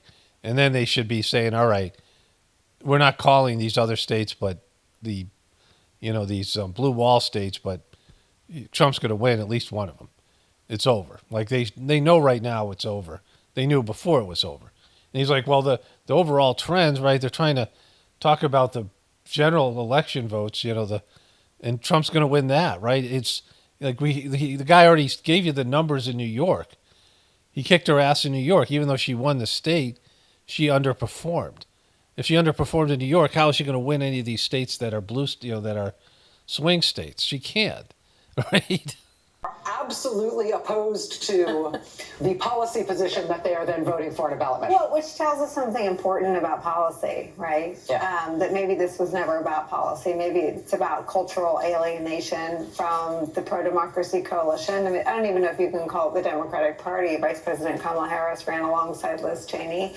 and a whole bunch of people, large numbers of Latino men, mostly men, but women also felt no magnetic pull toward that coalition. And I think there's a lot to learn. I just read some comments Chuck Todd made that are similar to comments you made and that Ari's made. I mean, there is a story about realignment, and of course the ultimate outcome is not known. But what we're learning about how people voted, they did not vote in along sort of even traditional party lines. I mean, your point earlier about black voters, but there are policies that you're talking about that didn't make a difference in terms of how people voted, and then there are policies that mattered very much for how people voted, but just not at the top of the ticket. So there's a whole lot of information that we're going to be digesting in the coming days. What do you mean a whole host of information? It's just an absolute ass kicking for you guys. And again, you guys will get better ratings for a little bit. And small ratings, right? There's all these little bits of audience. But the American people are frustrated, and they can feel it coming. The collapse of the system, right? And this is a big fuck you to the system. That's what this is. I mean, whatever legitimacy that's here, the Donald Trump era is fuck you, guys. We're tired of your bullshit. Like the media, the traditional politics, and all of it. Like, you guys have to be like, all right, the American people have spoken. We suck. The American people hate us. I mean, what are we going to do about it? Because it just takes a little bit of deprivation, like a lack of internet, a lack of electricity, a lack of food in the grocery stores, a little lifestyle change, and that hatred towards the system and these people turns into something much worse, right? Like, it just takes a little bit of a fuse, and people are ready to go, right? And this is an indication. They're like, burn it down. That's what this is about. This is a fuck you vote, right? We can see that impact right now, and I don't want to get too wonky on you, but right now the bond market, the 30-year bond market is absolutely getting decimated, and here's why. To your point earlier, inflation, people don't like the cost of things. We're going to vote for the business guy. The reason the bond market is getting crushed right now is because people are anticipating corporate tax cuts, which are going to balloon our deficit. Yes. They're also saying, well, if Donald Trump imposes tariffs, it will reignite inflation. So this whole thing is, we're voting for someone based on a personality of a celebrity business guy because we don't like the economy, but what he would actually do to the economy, the policies he will put forth, right? The corporate tax cuts, which he's not just going to sunset, he's going to make them even bigger. Right. And then these tariffs are terrible for the economy. I think that's absolutely right. Says you, because you guys aren't being honest about the debt, which is, the Social Security's done. I show you the guys the debt clock all the time.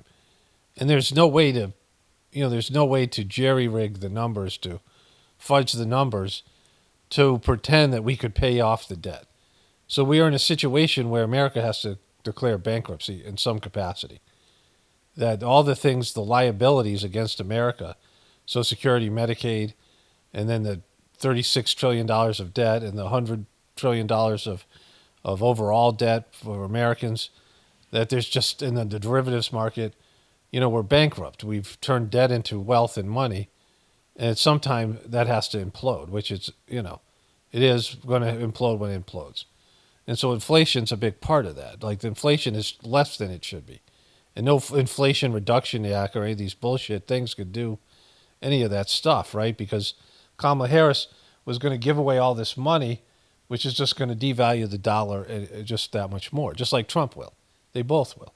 So you guys, like, she's a financial person, but you're making it sound like there's a solution here, and it's not. And the American people aren't listening to you because you guys cried wolf too many times. You guys cried Donald Trump too many times until the American people just said, fuck you to you guys, right? So. Again, as Steve Kornacki just told us at the big board, there were a number of votes, absentee ballots, that came in this latest batch, lots from Philadelphia County. The lead that needs to be insurmounted is not the gap may not be insurmountable, but it may be. Mountable. But they're cautiously cautiously optimistic. Now, there's still additional absentee ballots out there. I don't know if there, I don't know exactly how many are left out, but I can tell you, I personally don't think that there are enough. And that means if there were not enough, I want to be honest with people, if there are not enough absentee ballots out there to make up the gap that currently exists for the Harris-Walz campaign, the vice president will not win Pennsylvania. And if she does not win Pennsylvania, Donald Trump then hits 270. Now, Pennsylvania people are saying Allegheny County, that's Pittsburgh, right? Lehigh Valley, with the Puerto Rican vote, there is still a chance. And then some of these suburbs in the collar counties outside of Philadelphia. But the numbers, the margins, because this is an election about the margins. So now I was just watching exclusively MSNBC because I just wanted to see them cry. And they didn't. Like, they didn't, because they already knew. They were a little bit, they were dour and, whatever. They're somber. But there were no votes, right? Like, it's over. This was something they called their political room. They had Claire McCaskill and that guy who was the former RNC chair, who's now a Democrat, like Marsha Wallace, like they've converted over. They're anti-Trump people. But they went back and forth, and they said absolutely nothing, right? But this one girl said something. She was like the reporter that's in charge of this political room, right? Okay, so I don't have the clip. I think I might still have it recorded, but I don't want to go back through it. But Alex Wagner is her name. And she says, after this girl gives this dour prediction, she goes, somehow I stopped the video. I don't know, it sucks. But she goes, "We're not done yet." And so... We're not done yet. We're not done yet. And so that was wonderful. Okay, good. I found it. Here it is. Here's Alex Wagner. It was only a 4-second clip, so I must have somehow moved another clip over it and erased it. Over till we are still in it. We've been talking, Claire. Who the fuck is we? So you're still in it? Like, you guys are supposed to be news people. You're supposed to be just presenting the information. We're still in it. We're still in it. You guys are just complete shills for the Democratic Party. For one, you're lying.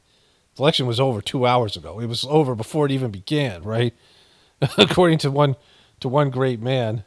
Being over before it began. And so you're talking about, like, you are part of the Democratic Party. We're still in it. We haven't lost yet, right? And then, and she's a reporter. She isn't even one of these political analysts. And then you're lying on top of it. It is over. It was over before it even began. Good evening, HU. I want to say good evening to all of the Harris campaign, the campaign family. Thank you for all that you have done. Thank you for being here. Thank you for believing in the promise of America. We still have votes to count. We still have states that have not been called yet.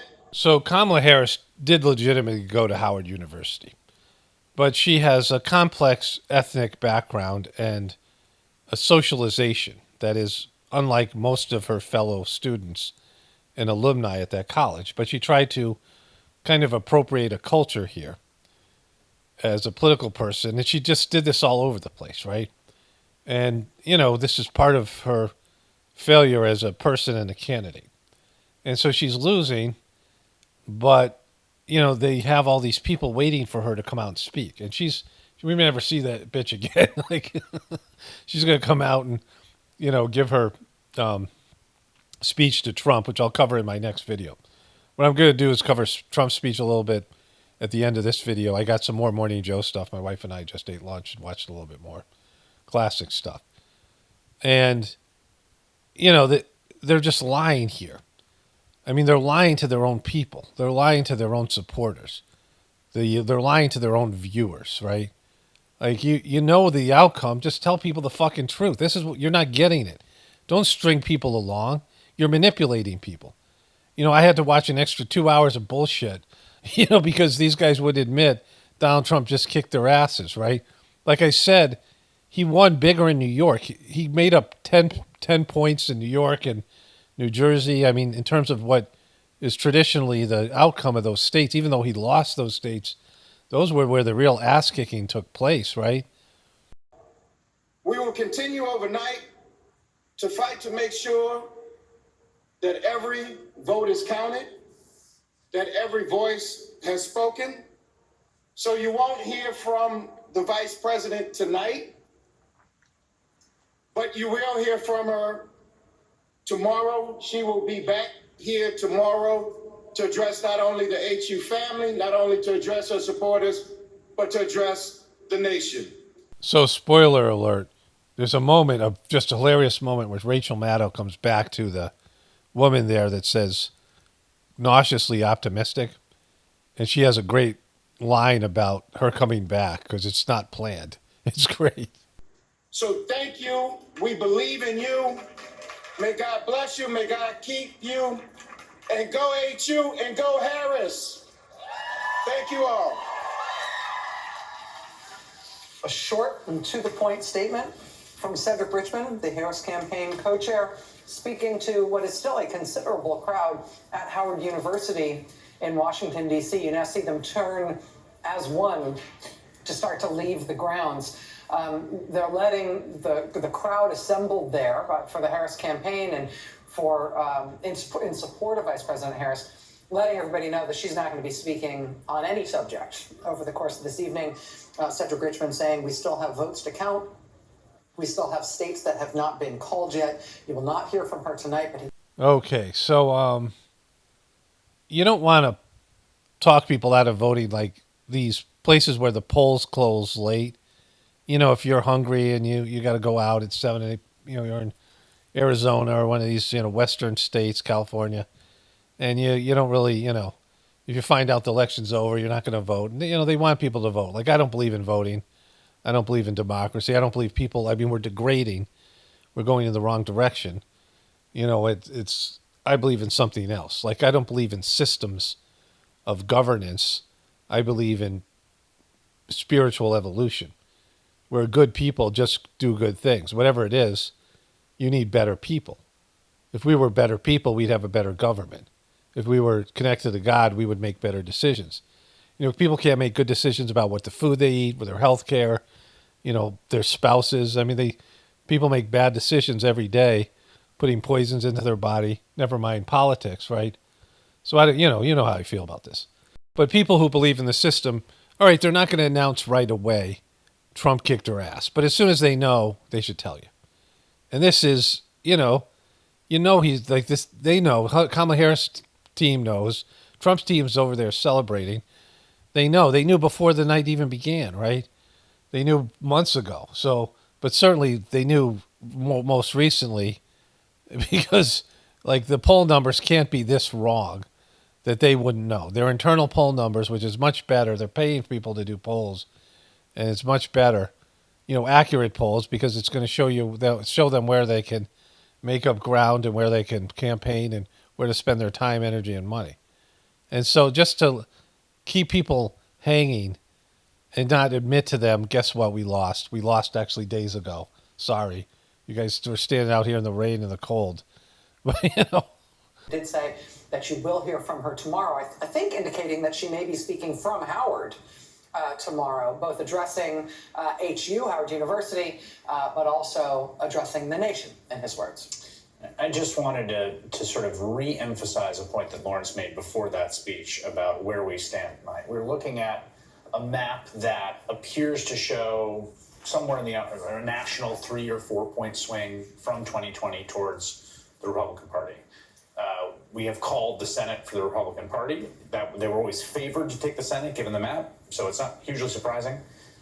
There is a weird wrinkle here, which is the House of Representatives. Now, in 2016, of course, Donald Trump won that race despite losing the natural popular vote. He won the White House, the Senate, and a House majority. He had a trifecta. When Joe Biden won in 2020, he had the Senate and the House, a trifecta, thanks to those 2 Georgia runoffs. It is a genuine possibility that should Donald Trump win the presidency, which is not yet called, the Senate is called for Republicans, the Democrats take back the House. Yeah. So they've entered the bargaining stage. She's going to go back to the woman at at Howard University in a moment. But this is the bargaining stage, right? You ain't winning the House. And so think about also Joe Biden, because Joe Biden, it wasn't just about him getting his ass kicked by Trump. is about him dragging down the ticket. But Joe Biden would have done better in some of these areas than Kamala Harris. Clearly, he's going to be bummed. And his people who, switched over to Kamala Harris, I mean, this whole thing, the Democratic Party's like imploded. For good reason, right?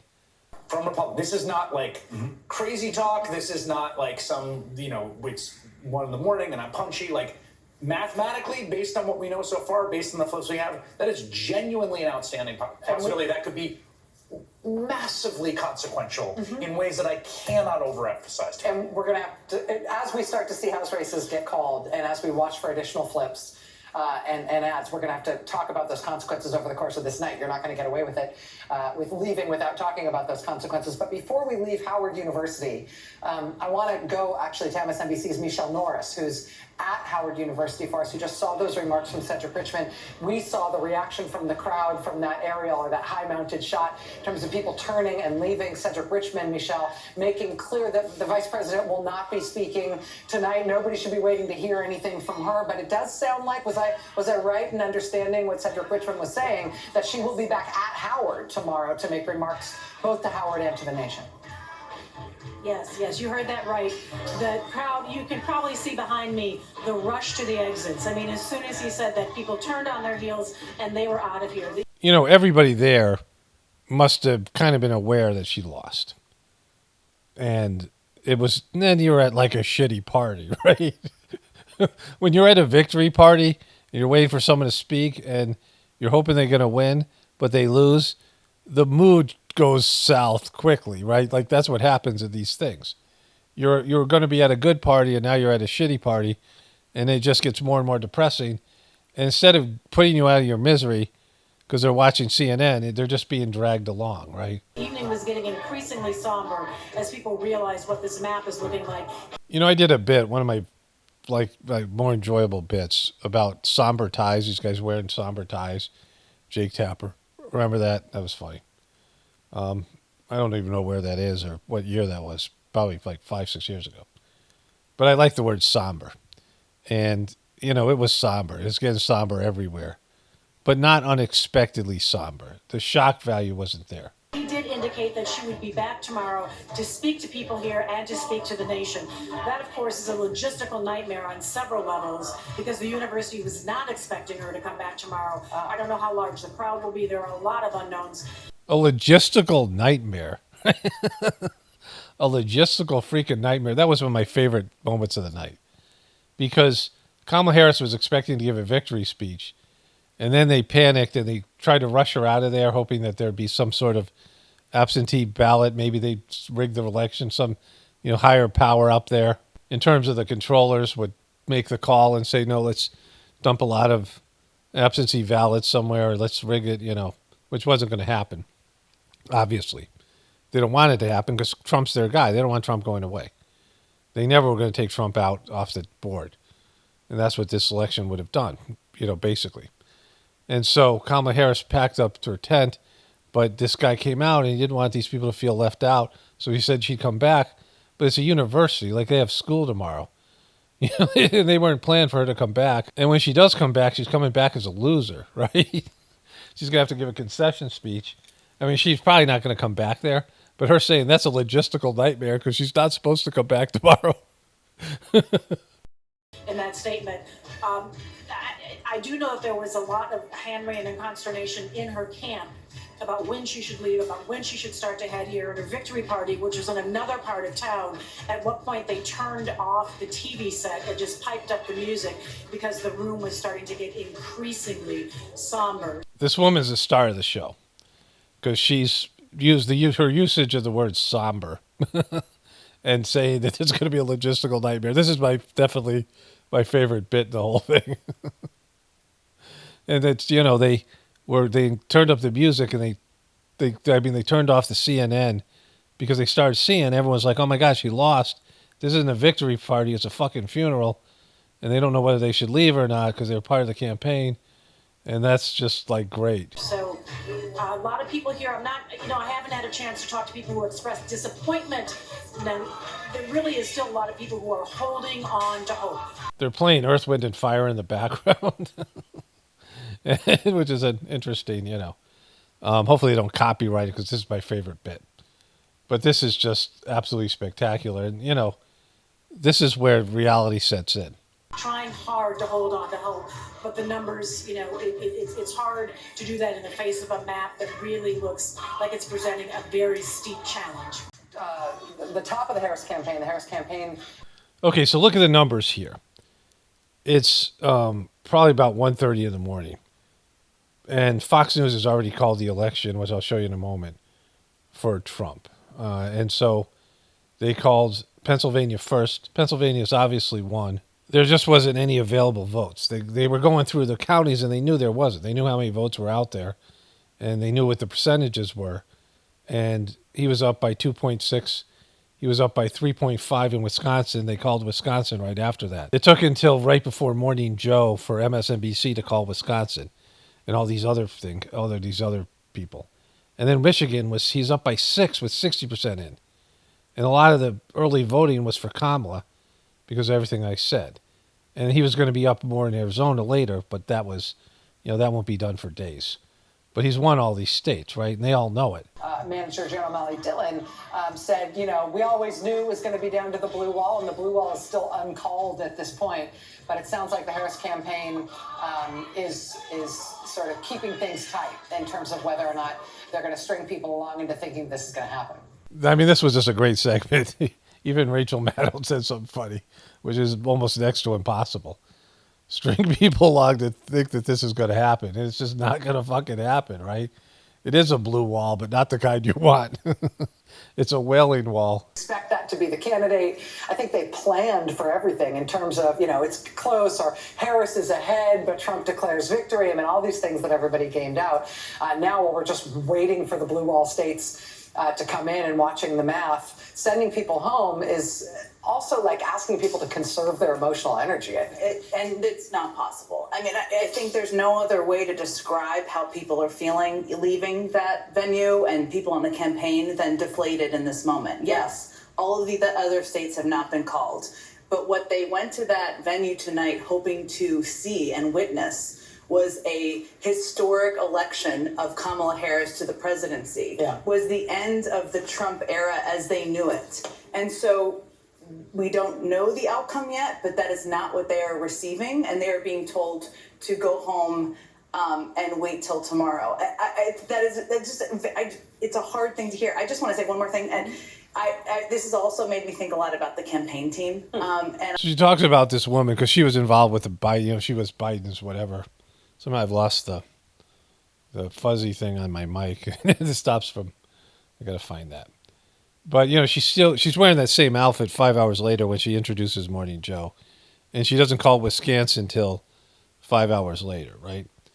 And so she talks about this woman. She's got 3 kids, or she's a single mom. And now she's going to be so bummed. And what does she do? Like, she just feels for all these people. But then they throw it over. I think this is the part where they throw it over to Joy, who just lies about everything to do with Kamala Harris. It's great. This is another great moment here. And maybe still hopeful too, but I've been thinking a lot about them as well because it's been quite a 200 days for them as well. Oh, yeah. And I think it's important to say that, anyone who has experienced or been in the United States for any period of time and experienced this country's history and knows it cannot have believed that it would be easy to elect a woman president, let alone a woman of color. What the fuck are you talking about, Joy Reid, right? Her show's called A Moment of Joy or something, something like that, right? So why would the hell would they nominate a woman of color if Trump is the devil? If you knew electing a woman of color, a woman, and then a woman of color even more so, why the hell would the Democratic Party force her on the American people? They had a white guy. They had a senile white guy that wouldn't have done any worse, right? And so why would they do that? They could have primaried, right? They could have had a primary because Joe Biden was senile. I mean, he had Parkinson's for years. And last September, they could have said, look, we got to get rid of this guy. They waited way too long. The American people in January, 70% said this guy is unfit to lead. And so you guys forced him out, but you left him in as president, which was like really stupid. And then you didn't use him in the campaign, which pissed him off. You didn't run on his platform and his so-called accomplishments that pissed him off, right? That kind of helped undermine your campaign. And then you took a person who was unlikable and unelectable and forced her on the American people. And they knew, like American people knew she wasn't likable. You made her stop laughing, right? I mean, speaking of joy, or joylessness. But for you to say that, then that's a failure in the Democratic Party. You don't run somebody who can't win against a guy you say is going to destroy the country. If you guys think Trump is as bad as you say he is, then you can't run somebody regardless of, based in her ethnic background, her demographics, if you know she's going to have a tougher time of winning. Like, she already had an uphill climb because of the not winning a primary and not really being a professional politician. And, she can't knee pads her way into the White House. She was going to actually have to win an election for the first time. She wasn't as seasoned. You guys wouldn't even let her go out for interviews, right? And so don't make it about that. That's your fault. That's the Democratic Party's fault. That's not the American people's fault. It's not like we're a bunch of misogynistic, racist people because we don't want to vote for Kamala Harris, right? Like, just stop with the victim consciousness and all this bullshit and take responsibility for the candidate you ran and the circumstances and the backdoor shit that you ran her on. Let's just be clear. And nothing that was true yesterday about how flawlessly this campaign was run is not true now. This really was an historic, flawlessly run campaign. Queen Latifah never endorses anyone. Wait, you had Queen Latifah? I didn't know you got Queen Latifah. I would have reconsidered my Kamala vote.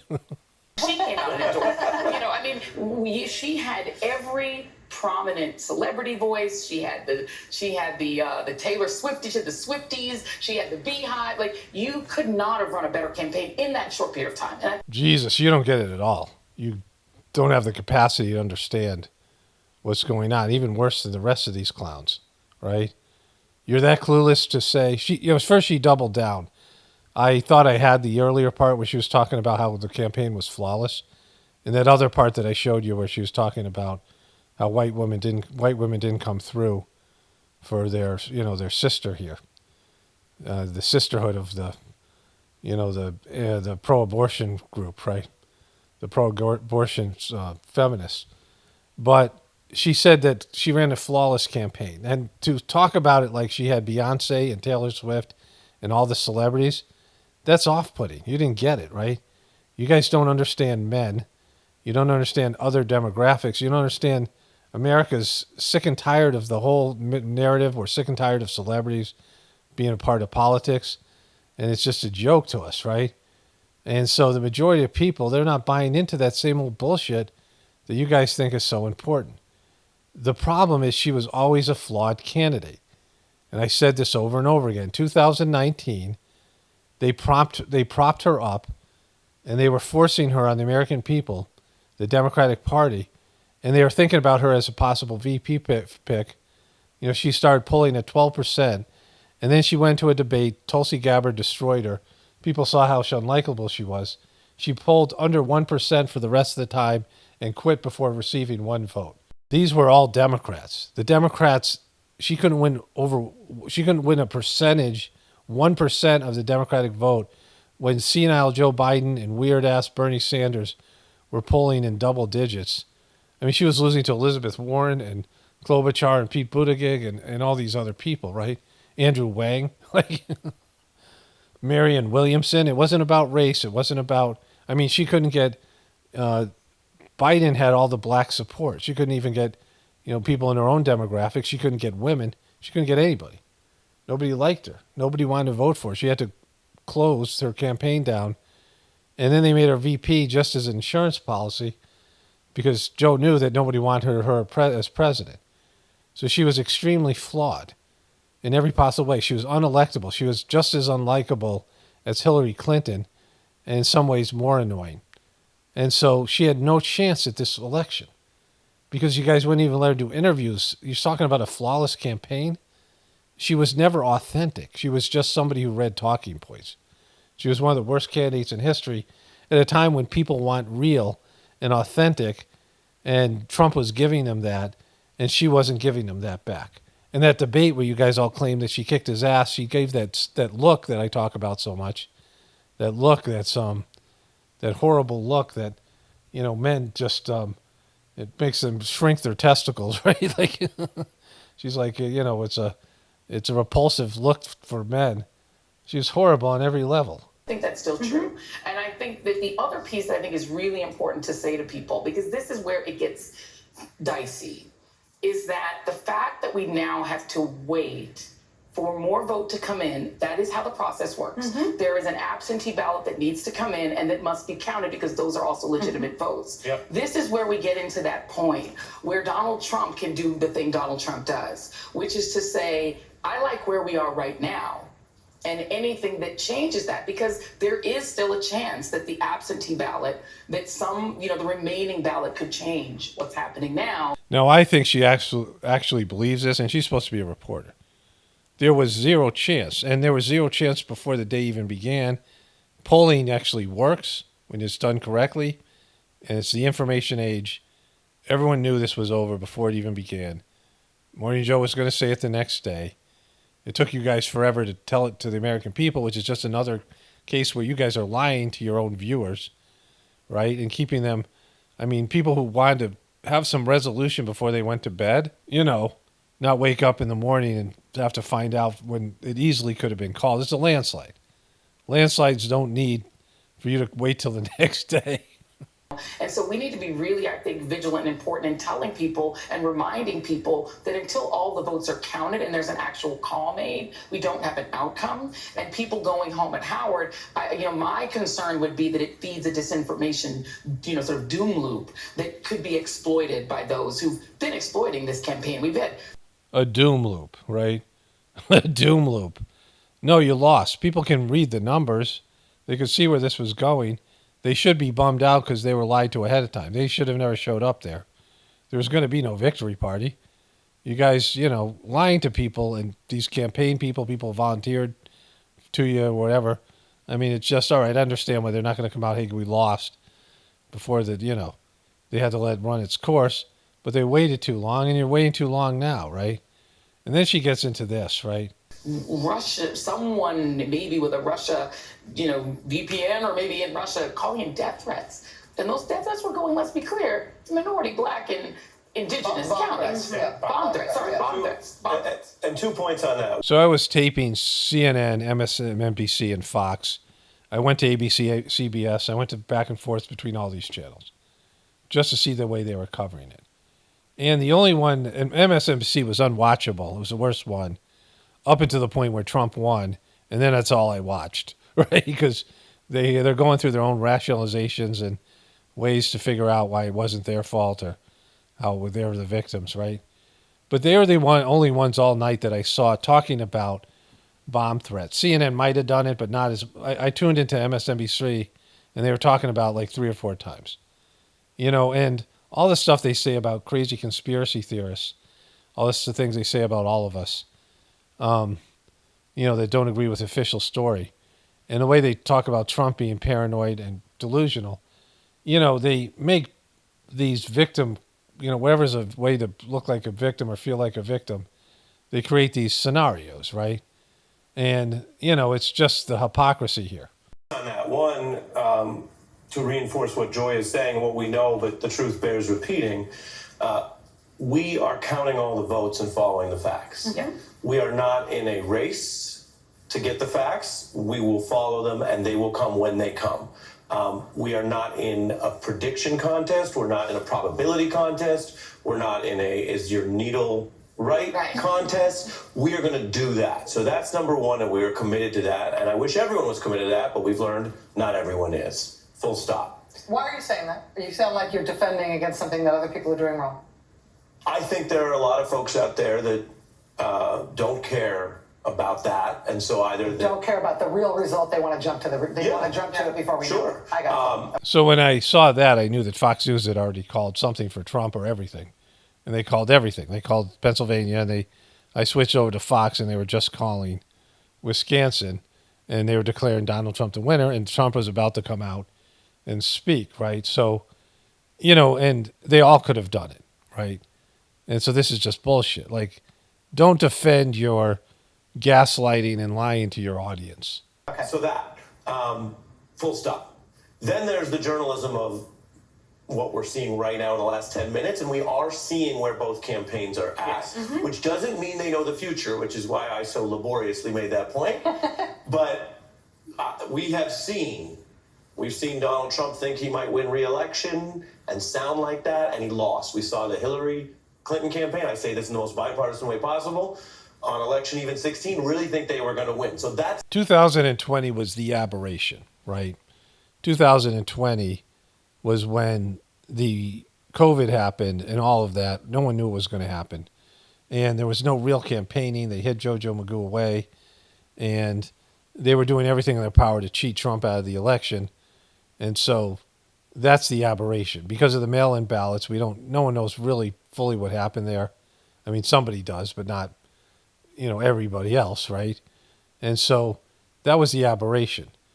The Hillary Clinton thing, they were obviously lying about the polls, and there was an enthusiasm gap because no one could even imagine Trump winning. And Trump didn't even seem like he wanted to win, right? Like he did the same thing here. Towards the end of it, he almost seems like he's sabotaging himself because he does. He has got a failure. He goes bankrupt all the time. He has a kind of a failure, death wish kind of a thing, right?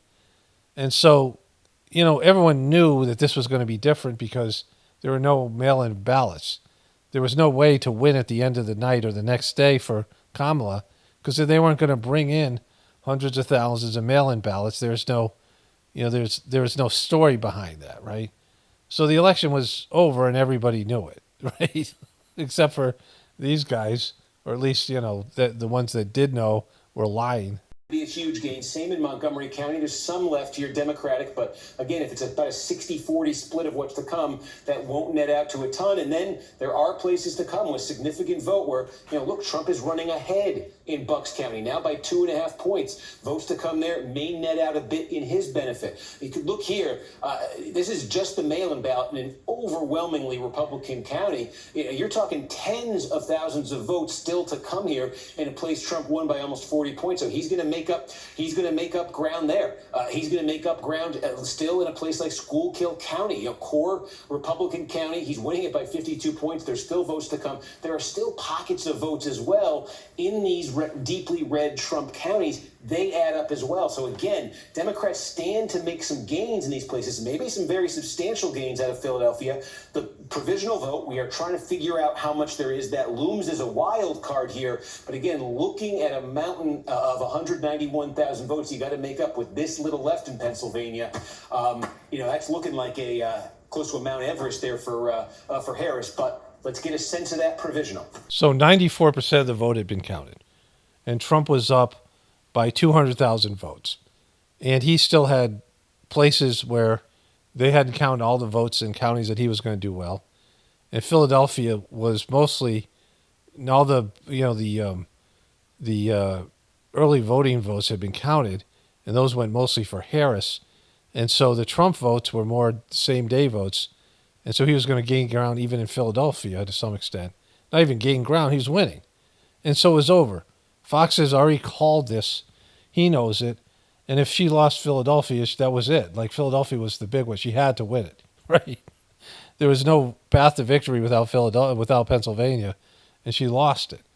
And, and this was over. So let's say it's over. Decision desk can now officially project that Donald Trump will become the 47th president of the United States. The former president's comeback will be complete with a win in Wisconsin, a state that he narrowly lost 4 years ago. He is now the second president in U.S. history to win non-consecutive terms. The first was Grover Cleveland in the late 1800s.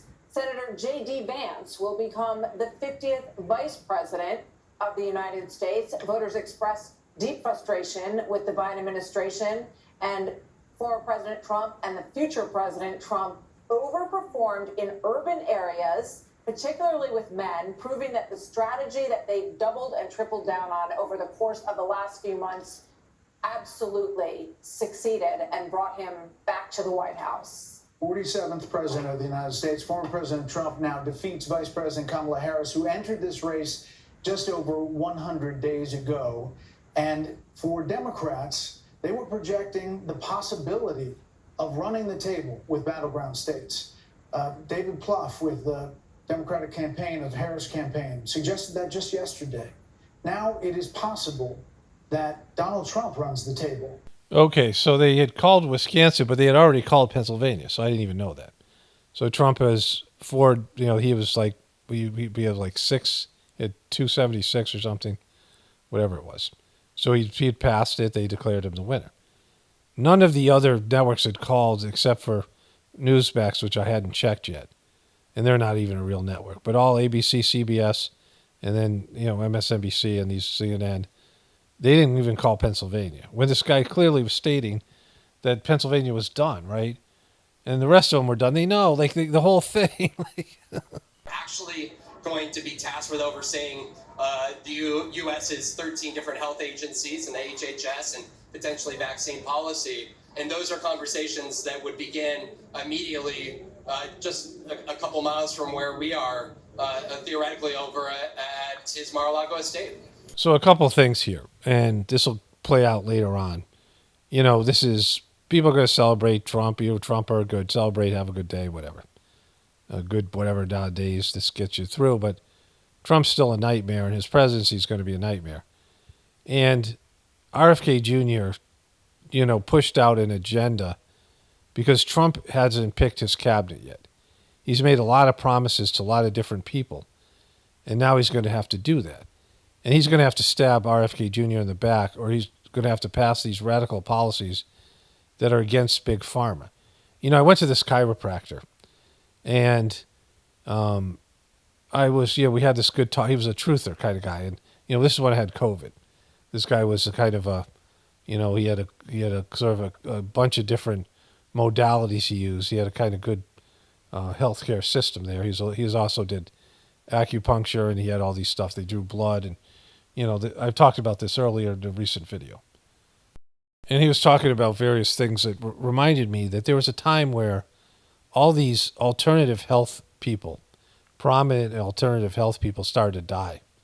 It was like hundreds of them. Like, they were all these people who were prominent on the internet, people who did a variety of different health modalities. Some of them were allopathic doctors that were, more cutting edge and more fringe. And they all started to die. And I said, do you know anything about that? And he said, yeah, they asked him to join them. They were suing the pharmaceutical companies, specifically around vaccines. And they asked him to sign his name. He said, no way. They'll kill you for that. Like, they're not going to let you live. He said, there's no way, right? We're talking about a multi-billion-dollar industry, and he refused to be a part of it. They had a high team, like one of the best law firms in Washington, D.C., and these guys were, threatened in all kinds of ways, intimidated. And he said, yeah, there's no way you can, they'll never return this stuff. You'll never get rid of that stuff. And so the stuff that RFK Jr. is talking about, getting rid of the fluoride in the water and these other things, these are things that they're never going to allow them to do. And Trump doesn't really want to do them. He just promises things like locking Hillary up, and then after he wins, he reneges on his promises. That's what Trump does. He's going to have to stab RFK Jr. in the back, and he's probably going to get a pretty good payout from Big Pharma to do it, right? And so this is where you're going to see Trump be a piece of shit. And like I said, it's either going to happen or it's not, but I can't see a way it's not going to happen. Son Hilliard, thank you very much. I would be interrupting you if you had not just concluded your remarks, because NBC News has a projection to make in the presidential contest in the swing state of Pennsylvania. NBC News now projects that presidential contest has been won by Donald Trump. Now, I believe that means that we are at a 266 electoral vote count. So Fox had already declared Donald Trump the winner, and they were going to his place where he was going to give a speech. And then all the other networks, I went back and forth between all of them, they did this exact same thing. So they gave him 266, and he was clearly going to win one of these other states. And he had already basically won Wisconsin because Fox had given it to him. And so they're withholding that, right? They're withholding it. And, he's just at 266, and he's clearly won the election, right? And, again, it's like 2 a.m. Just fucking give it up, right? Just give it up. I mean, don't be dicks about it. For Donald Trump. Kamala Harris had 194 electoral votes. So to be clear here, this is the third of the 7 major swing states that have been called. But Georgia and North Carolina and Pennsylvania, as those 3 states, presents an almost it presents an insurmountable future here for Kamala Harris and for the Democratic ticket. In terms of what's going to happen here next, we are expecting that Donald Trump is going to speak to the Palm Beach Convention Center in Florida. And we've seen in the backdrop there, while we are speaking with Vaughn, we've seen how excited the crowd is. You see the crowd there now. So she just said it's an insurmountable situation for Kamala Harris. She can't win. It's over. Everyone knew she could lose Pennsylvania, but she was getting rocked across the nation. Like fucking, they could have everyone could have declared it. They waited till 7 a.m. or 8 a.m., right, just before Morning Joe to give him Wisconsin. And almost nothing happened between, they could have given Wisconsin like hours ago. And so so they had to wait till the morning to do it, and just so staged, so deceptive. Yeah, I think it's pretty clear. I think the writing has been on the wall. And, one of the jobs that we all have in the media is to be truthful with people and transparent. We're very transparent about the process. I think they kind of actually believe this shit. I don't know. But they're lying even now. They've been lying all fucking night, right? And then he's going to go into another spin thing. They're spinning and lying and spinning. That brought us to this point. I'll just say this as we're preparing for Trump to take the stage. Steve was going through the numbers. We have this very funky and terrible system called the Electoral College, which decides elections in a way that's totally different than every other election in the United States decided, and the way that anything's decided anywhere else in the world. We should scrap it. From the perspective of basic democratic legitimacy, which is something I'm pretty concerned about, something we talk about a lot on this network, it looks possible that Donald Trump might emerge with a popular vote majority when all the votes. We won't know for a long time. We won't know for a long time, but this is not outside the realm of possibility.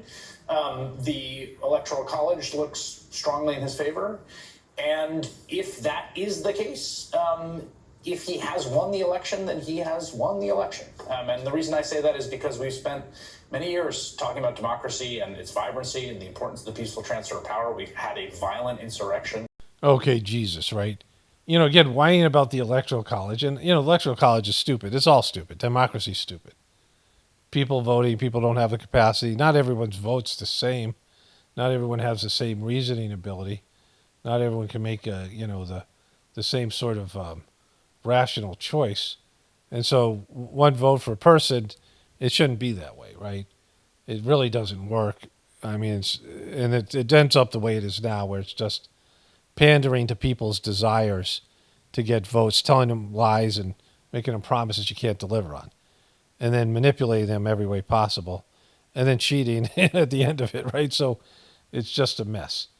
But, the idea here that like him saying, well, he's going to win the popular vote, he's going to win it. Like, so you got to understand what just happened. Like, in terms of, if you believe all these things, if you're a part of this group, you just got your ass kicked by the majority of people. You just got, told that your views are not what everyone else's views are. And that's so many people who don't agree with each other agree about that, right? But unlike 2016, there are no surprises, right? In 2016, many people in this country said, I'm sick of the system. I want something different. Let's see what this gives us. When you talk about what happened in 2020, this whole country, this whole world saw it. People know exactly who they're getting, and they chose this. So as we go into this next phase, I'm sure for the next month, it's going to be an autopsy of Kamala Harris's campaign and what she did or didn't do. I don't actually think this is about Kamala Harris or Donald Trump. I think this is about the American people. We know exactly who he is, and we, or the majority of the people who voted for him and created this outcome, chose this. And I think that's the important point, right? To elect is to choose. To vote is to choose. And you were never given, I think, in the modern era, a clearer choice than voters were given in this election. In 2016, Trump was, at least as a politician, an unknown quantity. Mm-hmm. People knew him as a television star, people knew him from TV, and that's all they really knew. But to Stephanie's point, they absolutely know not just who he is, but who he closed as. Calling a powerful woman the B word, his running mate calling Kamala Harris garbage, trash, calling her trash. We're going to take out the trash, vowing to arrest his supporters, talking about Liz Cheney being shot in the face. I mean, and so it's not as if this was a surprise being pulled on the American people. This was a very clear message. It was not done through a ground game. This was Elon Musk doing a fake lottery in Pennsylvania. See, their cluelessness is epic here, right? Because there is a shift in like consciousness here. And when you push something on the American people, and they're going to get into the whole stuff with the gender stuff and all those things. But you push a Hollywood agenda, morality, you're pushing things on American people that they don't like. And maybe they're afraid to say anything when, it seems like all the people are believing what you guys are saying they believe, but that's not true. It's a minority of people. And they're not buying it, right? And you have the arrogance to say that your way is the right way, and you're going to use force and deception to make it happen. And you forced Kamala Harris on the American people, and they rejected her. Now, I talk about spirituality and the divinity within you and having a relationship with your soul all the time. And 90% of the people that hear that, it falls on deaf ears. I mean, I don't know, 80%, I don't even know. And the majority of people are not going to try the system that I know to be transformational. And I don't care. It's my job to just say the things. And everyone else's job to figure out whether they should do it or not, right? Whatever I say here, whether I recommend anything, I don't recommend things, but whenever I say something that's, about something that I think is a good thing, I don't know if it was going to work for other people. And, when I talked about the futility of voting, I don't care if people vote or not, right? Because if it doesn't matter, it doesn't matter, right? What difference does it make? And I don't care what other people believe. And I don't have the arrogance to think I know what's best for them. Even though I know that connecting to divinity within you is an evolutionary movement. And you have to break free from your material bondage to do that. And so it's a stepping stone to a higher level of consciousness. But when you make that step, you have to make that step. I can't make it for you, right? And so I know that I have a fringe message, whether it be any of my beliefs here, whatever, the humor, whatever I do here. It's not going to be mainstream, and I don't care. I don't care how many people enjoy it or not, or how many people see what I see, or how many people think what I have to say is worthwhile.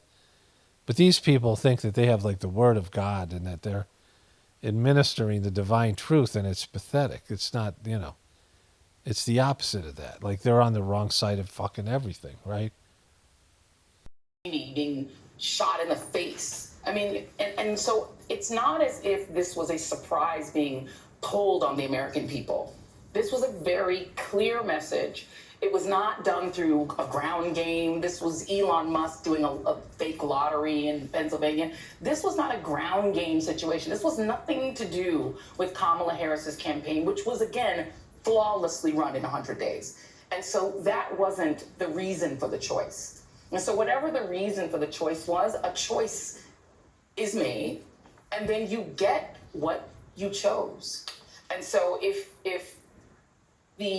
Donald Trump then does what he has promised to do, people need to understand that he didn't pull one over on the American people when he does it. If he does the things he said he was going to do, it was chosen by this country, at least by a majority And the of media voters. didn't get snookered. And the media No. didn't get snookered on his policies Nope. or Elon Musk. Just 2 nights ago, Rachel laid out for our audience the national security risk and the conflicts that Elon Musk poses. So I'm going to get into Elon Musk. He said some weird shit on a Joe Rogan interview. And then Tucker Carlson saying he's possessed by demons. And I saw something on Twitter with Alex Jones who looks like he's on Ozempic. And all those pieces of shit and, you know, what this means for Trump. And I'll do this in my next video. And so you guys all know how I feel about Trump and Trumpers and, you know, the whole thing. And, you know, there's my point, you know, whatever I do here, whatever my, you know, role is, it's not what their role is, right? And their role is whatever the political process of the media is to advance a positive agenda and keep America going in the right direction, right? They're stewards of this. They're guardians of this. That's what the media is supposed to be. They're the guardians and checks and balances to politics, not to be partisan and not to force an agenda, right? But the reality is, if you want to make America go into a, you know, be on a higher level, and you want people to buy into some of the things that you are so sure, whether it be abortion or some of your liberal views and, you know, whatever it is, same thing with the Republicans, you're going to have to make peace with the enemy. Like, there can be no, we're just going to force our shit on you because we have a majority, because you don't have a majority. There's only 35 to 40% Republicans, and, you know, the Democrats have like 45% of the people, but about 10% of those people are, you know, not really into being Democrats. So it's a much less, you know, it's not as passionate as the 40% of Republicans, right? But either way, you don't have a majority. And so you better start learning to work with each other or the system is going to collapse. But I know they're not going to do that. So everyone can just go fuck off because, you know, like, you don't want to save America. Because, you know, whatever Kennedy was saying in that thing where he was saying that, you know, my hatred, I think I covered that coming up. But our hatred for the other side's got to be less than our love for our children. But that's not the case. And so stop pretending. Like, why are you even talking? Because none of you guys want to do what needs to be done, right? This isn't a, well, the media let, you know, all of those surrogates on TV and you got, all of it has been laid out. And this is what was chosen. I'll just say one thing, I think. One of the weird axes that sort of developed over the course of this campaign, to your point about sort of choices, was a sort of pro-system, anti-system dynamic. And one of the very intentional cultivations of the Trump campaign was the kind of anti-system people. Like, you bring RFK into your coalition to get his voters, right? Like, the sort of... you know, the conspiracists or the skeptics or the people that are like, it's all corrupt and it's all rigged and it's all wrong. And that axis, you know, has ended up, I think, being a potent one. I think we see it in some of the realignment figures we're seeing. But I would also say that, like, the valence of that should also be viewed in the context of a international situation in which we have seen incumbent parties in just about every developed democracy across the ideological spectrum, left, right, and center, get their butts kicked coming out of the period of post-COVID inflation. The Labour Party in the UK, which... I'm going to end here because I have another hour of content I made before the election. You know, I made it yesterday, and it's funny, and it's well worth... You know, it's whatever. I'm not going to try to sell it. But I'm 2 hours in. I have Claire McCaskill talking about our better angels. I have more stuff from Morning Joe. I'm going to show a little bit more of the Trump speech and, you know, how deflated he is, how low energy he is. And then whenever Kamala Harris gets off her ass and goes out there and concedes. And then I have some stuff what I said about Elon Musk and Tucker Carlson. You know, it's kind of the realistic what it's going to be like for Trump. But what he said there about this coalition of people who are truthers in one way or another, who are tired of the bullshit and are calling bullshit on your lies, right? You guys have been lying forever in the media and politicians and corporations, and people have had enough of it. And you guys have never understood it. No matter what, like, you guys focus on some bogus disinformation that might even be put out by the intelligence community or some of your shills or whatever. and to mock the truth community. But we're better than you. We're more right than you. We're more evolved than you. We've reached a higher level of consciousness beyond the paradigm and the beastly system that keeps everybody enslaved to a certain level of behaviors, right? In a very narrow bandwidth of reality. And we've evolved past that. And you guys don't get it because you keep on telling us we're wrong and trying to demean us all. But across the globe, people are like, fuck you. And this is a big fuck you to them. And it's not that Donald Trump is a savior, because he's not. It's not that Donald Trump really represents us because he's just a poser. But at least he's embracing these people to some extent. All of us. And some of our ideas. At least he's flirting with it. Whereas you guys are saying, well, you guys are completely wrong, you're completely dangerous, and fuck you guys. And so we're saying, fuck you back, right? That's what happened here. I mean, in every capacity.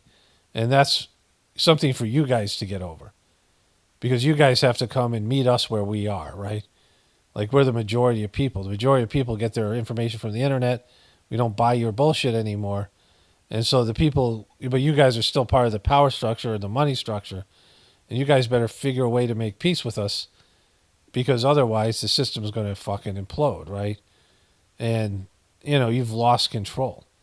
And so, like, it's like a negotiation, right? Not like a strike or not like any of these types of things, but something where people have changed the way that they look at things.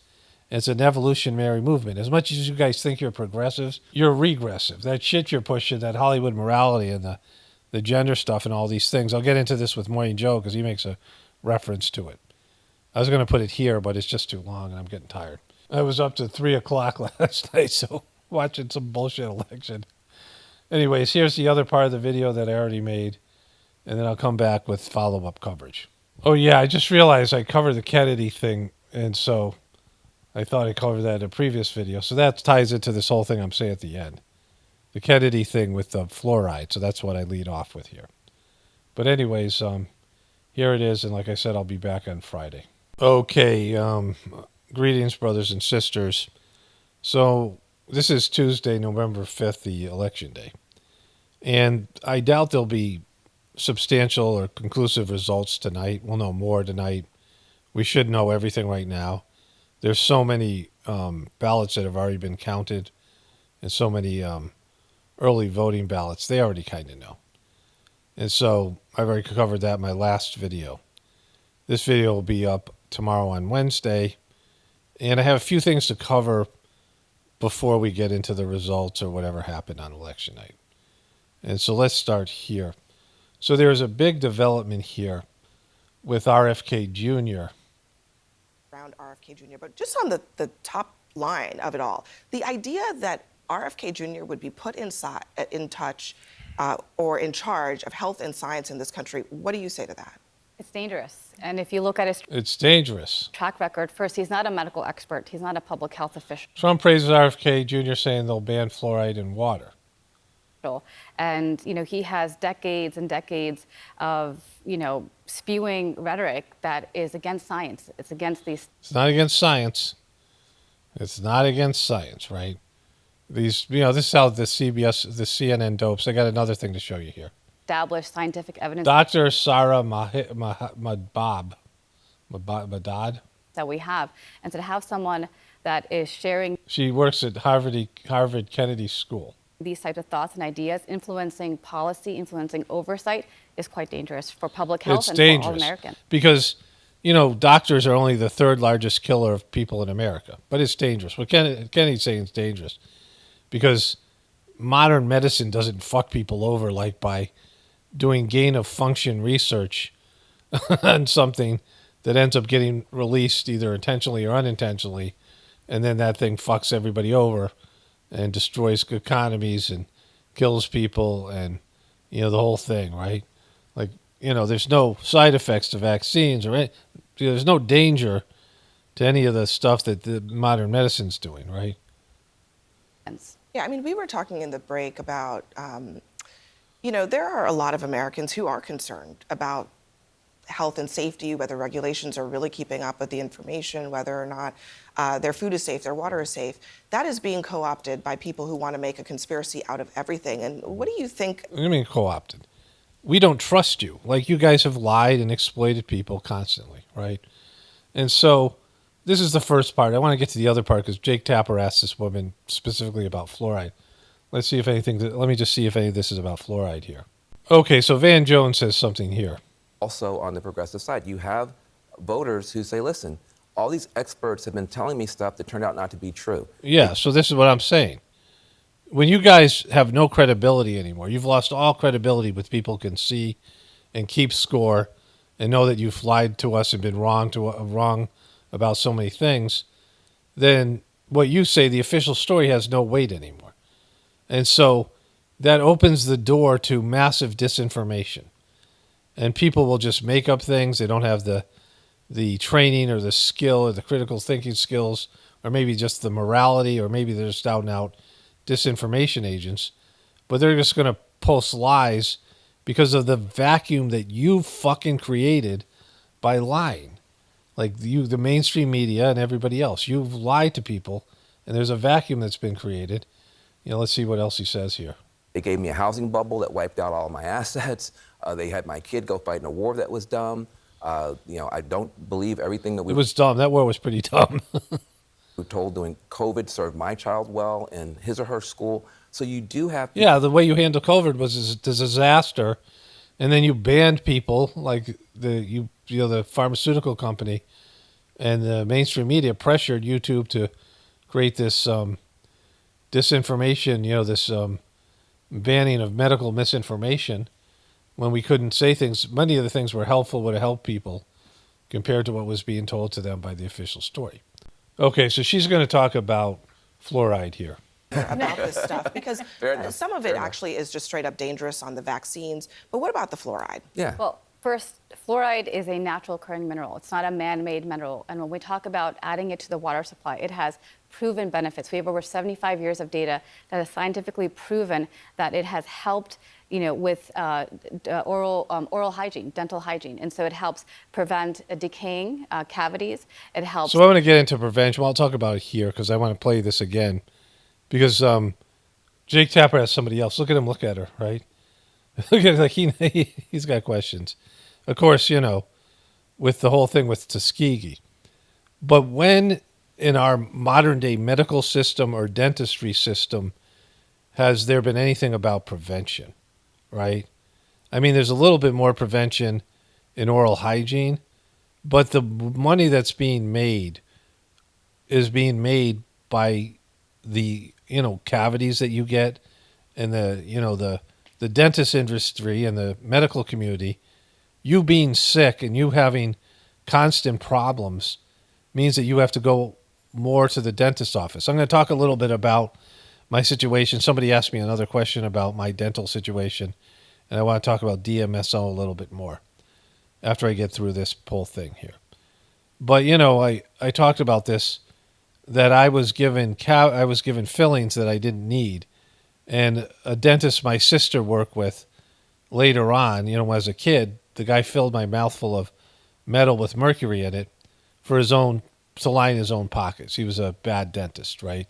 And it was, I'm sure, common practice because a number of people have reached out and said they had the same thing happen to them, that they were given cavities. Their mom says, their dentist says to their parents, this kid's got a cavity, and they don't know. There was no double checking or questioning the authority of the dentist back then, and so he would just make up a cavity, drill a hole in your teeth, and fill it with some toxic material, and then get paid for it, right? And that's very prevalent in the medical community, where doctors take advantage of people, do procedures that aren't necessary, and then all the side effects that are caused by these interventions. Because you being sick is, a chronically sick country is great for the medical model, for the insurance companies, for the pharmaceutical companies. And so they can say they want to get you healthy, but they don't do prevention.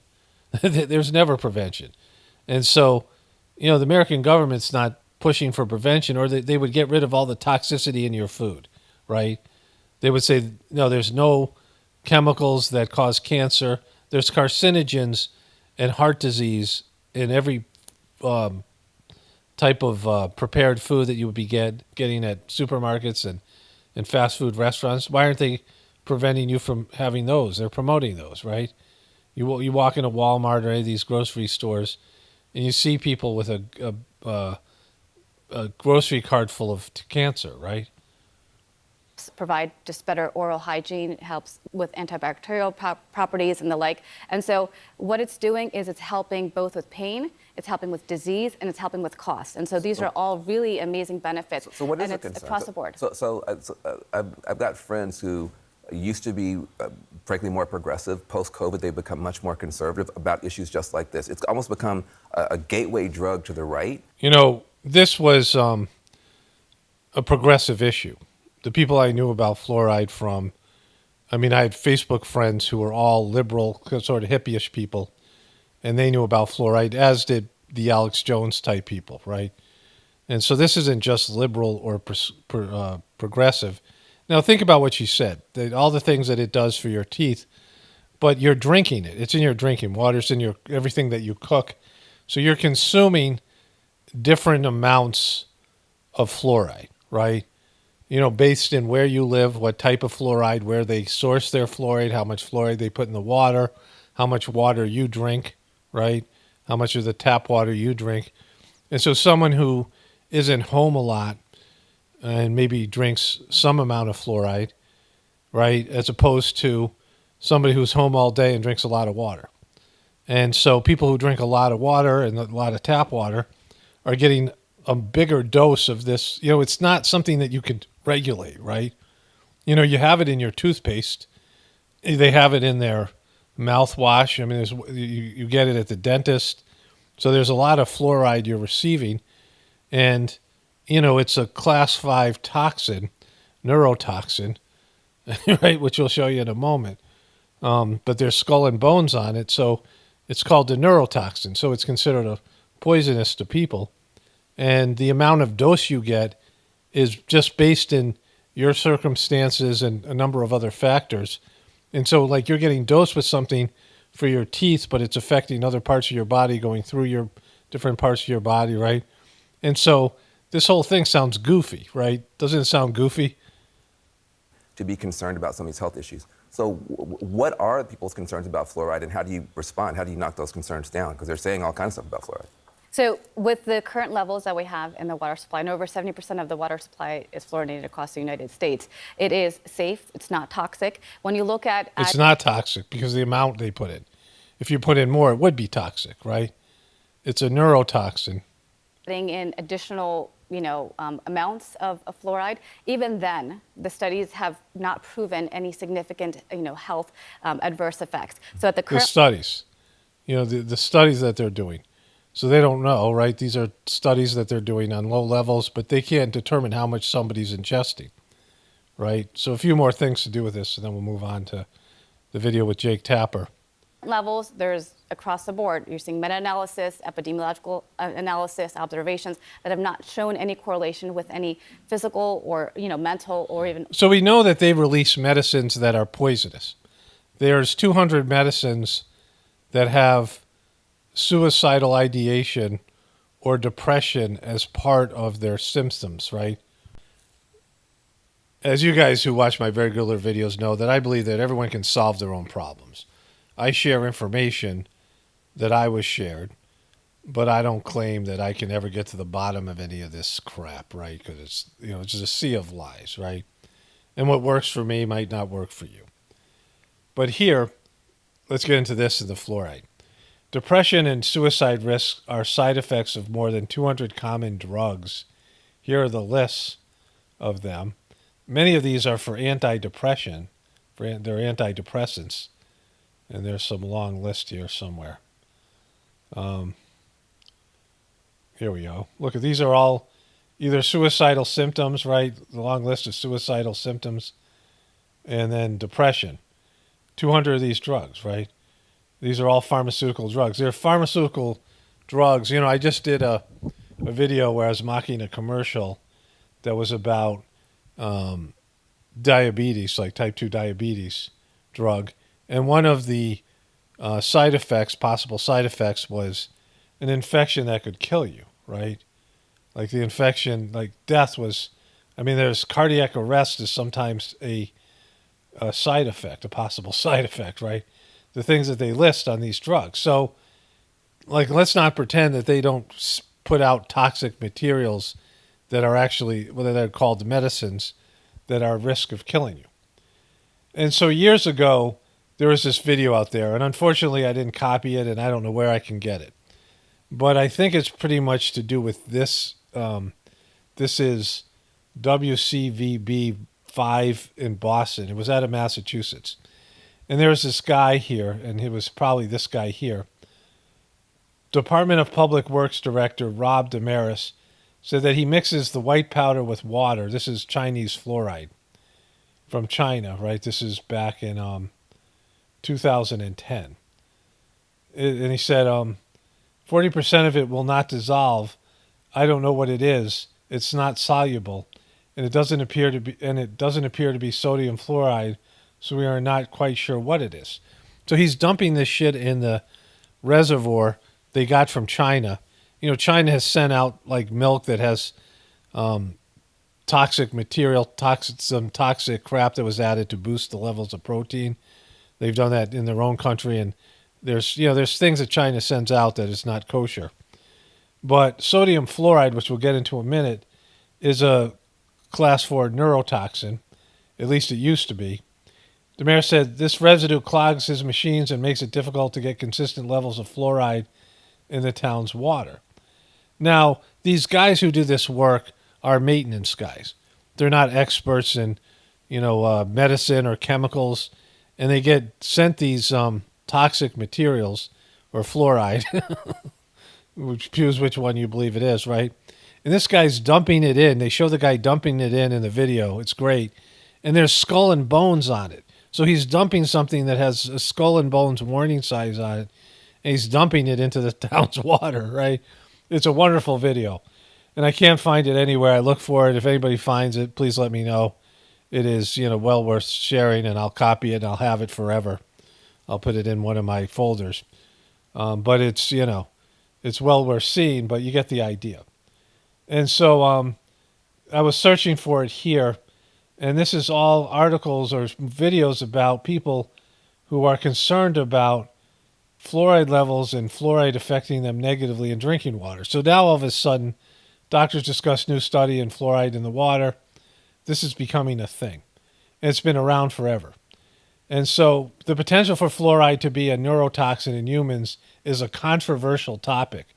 So this woman saying that Kennedy goes against science, how the fuck do you not know whether this is a neurotoxin?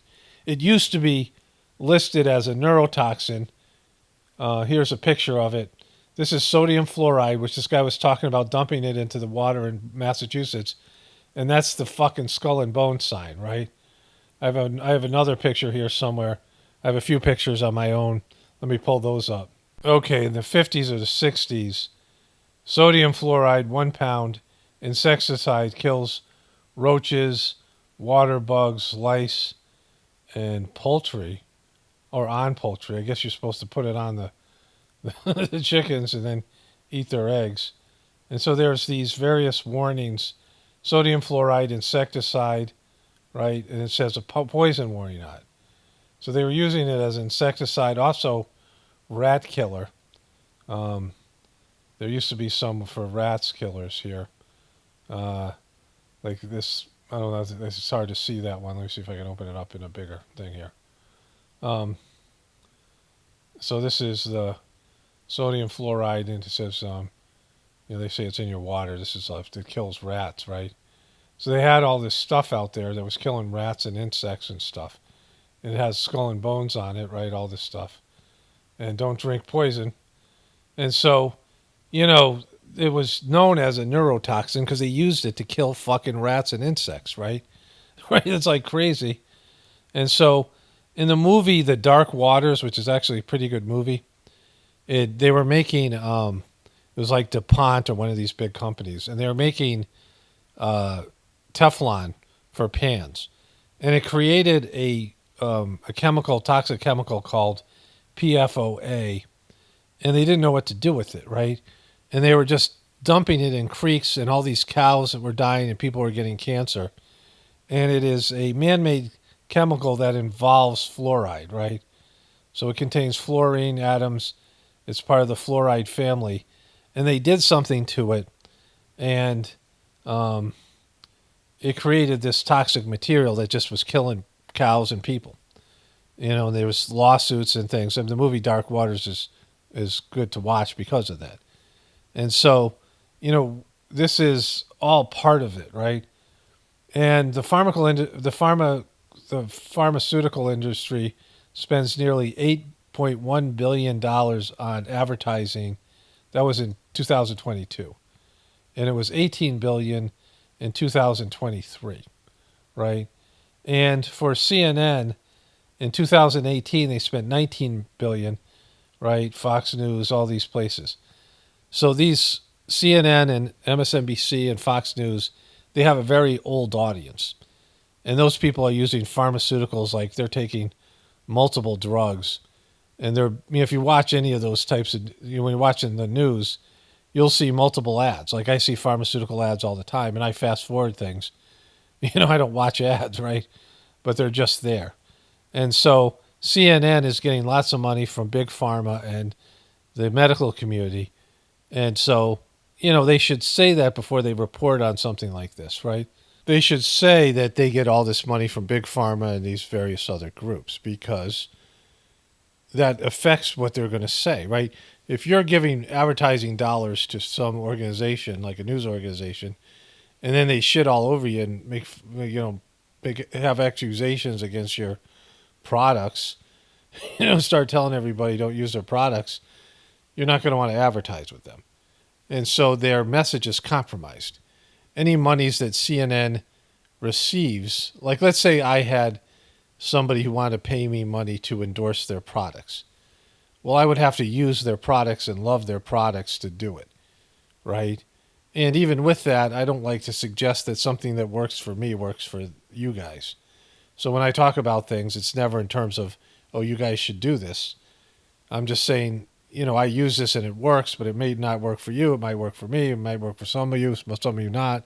I may say that about Saj Marg, the thing that I like the most, right? And so, when CNN runs these ads, they can't talk shit about these companies and the pharmaceutical drugs they put out there. I mean, sometimes they kind of do just to make it look like they're neutral and unbiased, but of course they're totally biased. So one of my viewers put this up. Okay, so one of my viewers put this up as a wish list about what Kennedy's going to do for Trump. But remember, Kennedy said that Trump was going to look into some big pharma stuff, the bloop, years and years ago. And Trump was on board. And then Pfizer gave him $1 million in donation, and he dropped Kennedy's whatever it was. And that's Kennedy's own story. And so, this might be a good barometer of how much of a shill or how much Trump is owned. Because if he does any of this, this would be positive. Like I would, despite his doing, whatever the maxi pad ketchup gate thing, all the fake stuff he's done, the whole, Operation Warp Speed. If he did some of these things, it would mean that he was actually going to take on some of the swamp. But I don't think he will. And so when he doesn't do these things on day one, if he gets elected, and if he doesn't listen to Kennedy and Kennedy goes away, whatever, because Kennedy really believes in these things. Whatever you feel about Kennedy, he's really on board in some of these things, and these things would be good things to do, right? And so if Trump doesn't do any of these things, or he just does them superficially, he's probably not going to do any of them. He's probably looking for a big payout for not doing them, right? He's waiting for somebody to offer him a lot of money not to do these things. But we'll see. This will tell you whether Trump is a piece of shit or if there's some part of him is actually legitimate.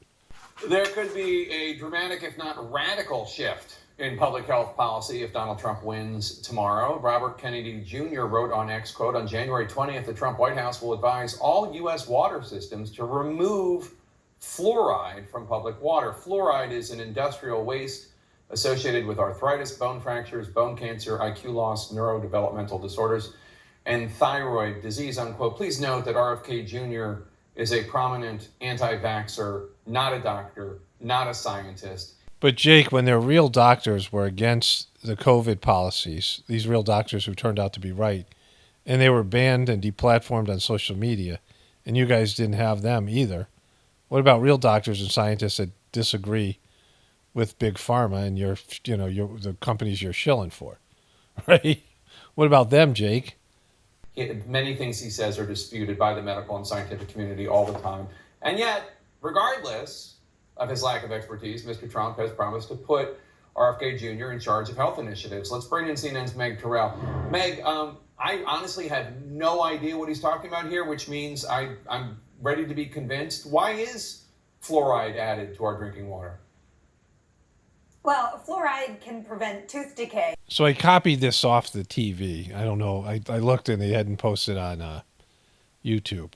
And I can't see it. The picture's kind of small for my Premiere Pro editing software. But when I was watching this girl has like yellow frickin' teeth. I don't know if you guys can see it. And I can't use a big colossal cursor to point it out, but it's there. And so she's got weird looking teeth. Like... And she's saying all this. And it's been added to drinking water in the United States starting in 1945. Now about 63% of the U.S. population has fluoridated tap water from community water systems. The CDC has called this one of the top 10 public health achievements of the 20th century because it makes this kind of prevention of tooth decay so accessible across communities, including disadvantaged ones that might not have access to dental health care or fluoridated toothpaste and other kinds of things. And so they say this is a very cost-effective and very safe and very beneficial thing that they've been doing for decades, Jake. Well, walk me through some of the claims of side effects in RFK Jr.'s post on Twitter or X. Obviously, he's not a scientist, he's not a doctor, but where are these claims coming from? Well, they're not completely pulled out of nowhere, and there is some reason to look closely at these things. One he notes is it's industrial waste. Well, fluoride can come from manufacturing certain products, but it's also found naturally in soil. It's actually found naturally in some water and found in rocks. Okay, so I don't know if you can see it. I've taken a few other of these screenshots here of her. The video isn't as clear as it was when I was watching on TV. But her front two chompers, there's something wrong with them. Like they're just messed up. So they picked someone with what looks like some kind of teeth. She's younger, must be in her 20s or 30s. And so, she shouldn't have these kind of teeth issues, dental issues. And so there's that. But her saying this thing about the neurotoxin. And so there's different types of fluoride, and some of them are worse than others. And these cities don't know shit about it, right? They also put bleach in your water. We had this ashram in Molina, Georgia, that had well water. And they would make us put bleach in the well water. And my brother, who was a caretaker, had to be trained on how to do this. He had to take a class. But he was no expert in anything other than what they taught him to do. And he's adding bleach to it. And then there was a reverse osmosis system in one place in the kitchen that, he used to get his water from. But, when my family and I were selling our house, we had to bleach our well. We had to shock our well. And we put bleach in it. And I put like 2 bottles of bleach in, and we ran the water forever. And it just, everything was like clean, like all the sinks and all the bathtubs, all the stuff was just clean, right? But it stunk, and my daughter had a reaction to it, like the whole house stunk of bleach. And it took us forever to wash this stuff out of the system. Because if they test the well, it'll come out as unsafe because there's some, low levels of bacteria in it. And you can get your well water tested. Because you're never going to get 100% clean water the way that they have it in city water. But the city water has no, it's devoid of minerals and it's been processed, drinking natural water. We used to drink out of streams and springs and things like this, right? And so, everybody used to. Like, that's how humans, used to get water. Now we have all these purified, bleached waters, and there's, something to be said about that. But one of the sources of fluoride was when they made aluminum, the metal aluminum, there would be this waste product that was a toxin, and they couldn't dump it into the environment. So somehow they started, this is the story, this is what people believe, and the anti-fluoride, people, that they started dumping it in reservoirs and drinking waters in low doses because they couldn't put it anywhere else, right? And so that's what, the story is behind that. And she's not agreeing with that, but she's not saying that isn't true, right? Even the CNN shill. And in terms of the health things that he talks about, specifically he starts with arthritis and bone fractures. That is probably talking about something that's known as skeletal fluorosis. That is something that the Cleveland Clinic explains is due to chronic fluoride overexposure for many years. This is really at extremely high levels of fluoride exposure. You might see something like this where you could have something similar to arthritis. Okay, if that's extreme and overexposure, well, what does it do in small doses, right? Because it's still not good for you, right? And it's not being administered with any sort of prescription, any take 2 of these pills a day, in micro doses where they tell you how many times you can brush your teeth a day with fluoride. There was this stuff I used to use. It was a fluoride rinse, and it had a warning on it. Like if you swallowed it, you were supposed to go to the emergency room right away.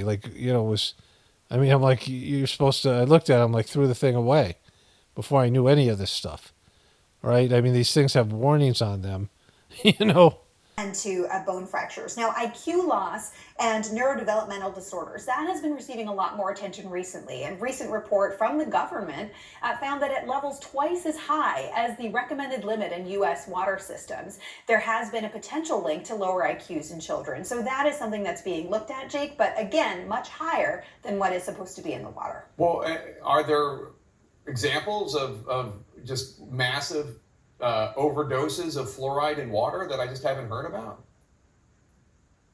There are in other countries, Jake. There's been studies out of China and things like that from natural fluoride in the water. Here in the United States, no. All right. Meg Terrell, thanks so much. We'll be right back. So I Googled fluoride rinse warning. Fluoride rinse can have side effects and warnings, including allergic reaction. Symptoms include rash, itching, swelling, difficulty breathing, or dizziness. Tooth discoloration. Too much fluoride can cause white patches or yellow or brown spots on the teeth, sort of like that girl has. Do not give fluoride rinse to children under 6, as they may swallow them. Was this someone there? Swallowing large amounts of fluoride can cause nausea, vomiting, stomach pain, diarrhea, burning in the mouth, sore tongue. More serious symptoms include severe stomach cramps and coughing up blood. Talk to your doctor before using fluoride rinse if you are pregnant or breastfeeding. What the fuck would your doctor know about fluoride rinse? Like what in the world would your doctor know about fluoride rinse, right? I mean, it's seriously. What would your doctor know? Your doctors are all very specialized. Almost all doctors know specifically the part of the body that they have been trained in. The ones that do pediatricians or whatever, or the ones that do general care, and you go see a doctor for a checkup, right? There's so much information out there, and they're just going to read what you could easily find on the internet. That's just them saying that your doctor is better suited to read whatever's on the internet and determine whether fluoride is dangerous, or not just on the internet, on the stuff that they say officially about it, right? But there's these things that I showed you where it said they're not sure whether it's toxic or not. And then some of these other things, I'm going to go back to what that girl was saying at the end of the last thing I showed you. And so, the whole thing is just silly, right? It's just not a good system. And like I said, a lot of these doctors aren't healers. They're doctors, but not healers. A healer can be somebody who has no medical training. They just have some natural ability for healing, right? I've known doctors who are healers, and I've known some chiropractors better than other chiropractors, right?